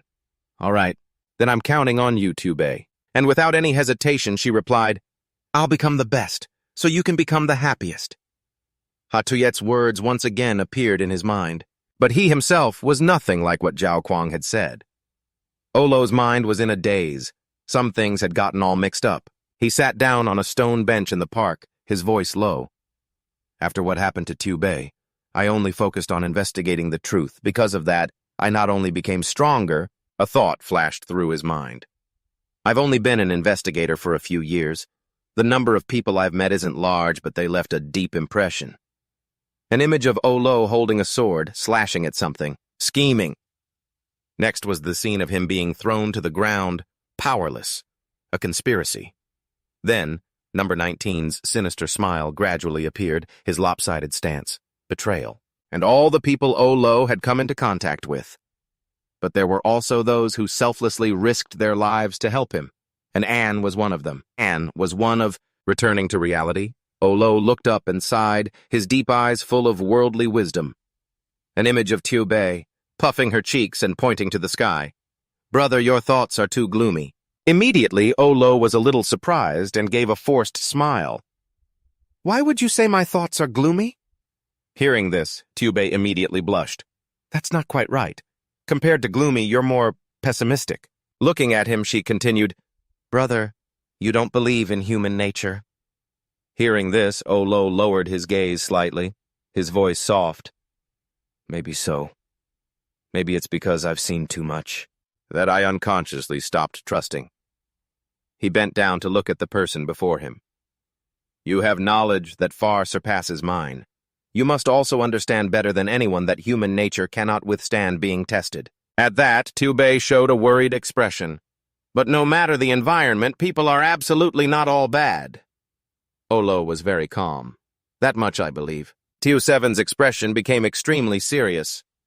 "Many different kinds of people have created the world we live in today, no matter the circumstances, and there are always people who carry courage in their hearts. I want to change this world. Therefore, no matter what I encounter, I will always persevere and never stop trying."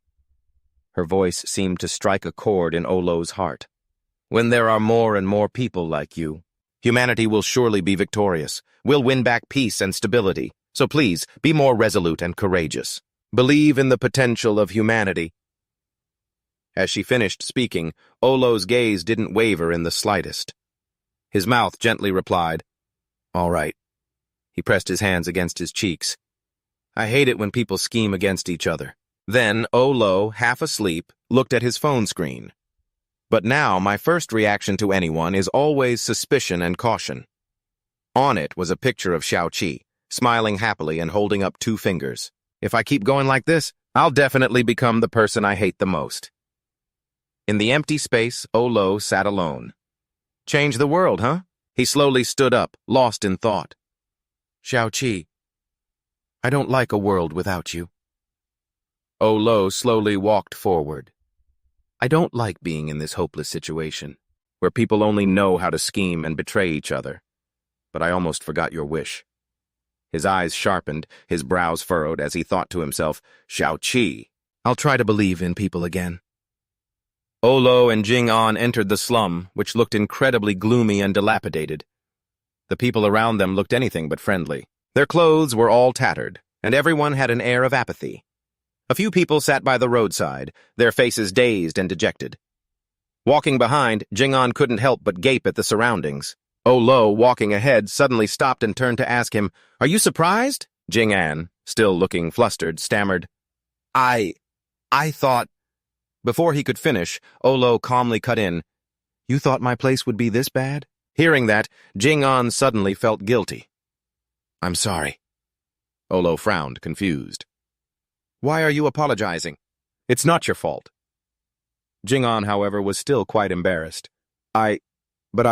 But before he could finish his sentence, a little boy suddenly ran up and accidentally bumped into Olo. He instinctively cried out, "Ah!" Olo reacted quickly, catching the boy and saying urgently, "Be careful." The boy timidly whispered, "Sorry." Olo, instead of getting angry, reminded him, "Slow down or you'll fall." The boy had been observing the person in front of him. Sensing he was a good person, his eyes widened and his tone filled with excitement as he asked, Mister, you're really handsome. Are you from somewhere else?" Olo smiled back at him and answered gently, "That's right." The boy became even more curious, firing off questions. "Is it pretty outside? Are there a lot of people like you? And is there lots of delicious food?" Olo remained calm, a hint of bittersweet sadness in his expression. "Ah." The boy kept looking up at him, saying incessantly, "That's amazing! Mister, will I be as handsome as you guys when I grow up? Mom says I have to wait until I'm 15 years old to go outside. I really want to grow up fast." Hearing this, Olo curled his lips into a smile, ruffling the boy's hair as he answered gently, "Of course! When you grow up, you'll be just like us." Just then, a voice called out from behind, Anne, where are you?" Recognizing the familiar voice, the boy immediately turned, not forgetting to say, "Mister, my mom's calling me." Olo looked at him affectionately and said kindly, Yeah, you should go. Don't keep your mom waiting. And so, the boy ran towards his mother, waving goodbye to Olo. Bye-bye, mister. As the boy's figure disappeared from view, his face returned to its cold expression. Li Jing-an, this isn't your fault. A gloomy atmosphere enveloped the slum. Olo's voice continued, Let's keep moving. A while later, they both arrived at a desolate place. In front of them was a rotten gate. Jing-an asked hesitantly, This gate? But Olo didn't give him time to think, quickly cutting in, Look over there. Following his words, Jing-an looked inside. The sight that appeared made him shudder. Before them were dozens of people with only a single piece of cloth to cover their bodies, their faces utterly wretched from hunger and thirst. An old man standing inside seemed to notice the two of them. He stared at them with terrified eyes. Jing-an had to cry out in horror, This is hell! Jing-an, completely bewildered, asked, Are they just locked in here? Is no one managing them? Olo didn't answer him. Instead, his expression grew tense as he warned, Step back a little.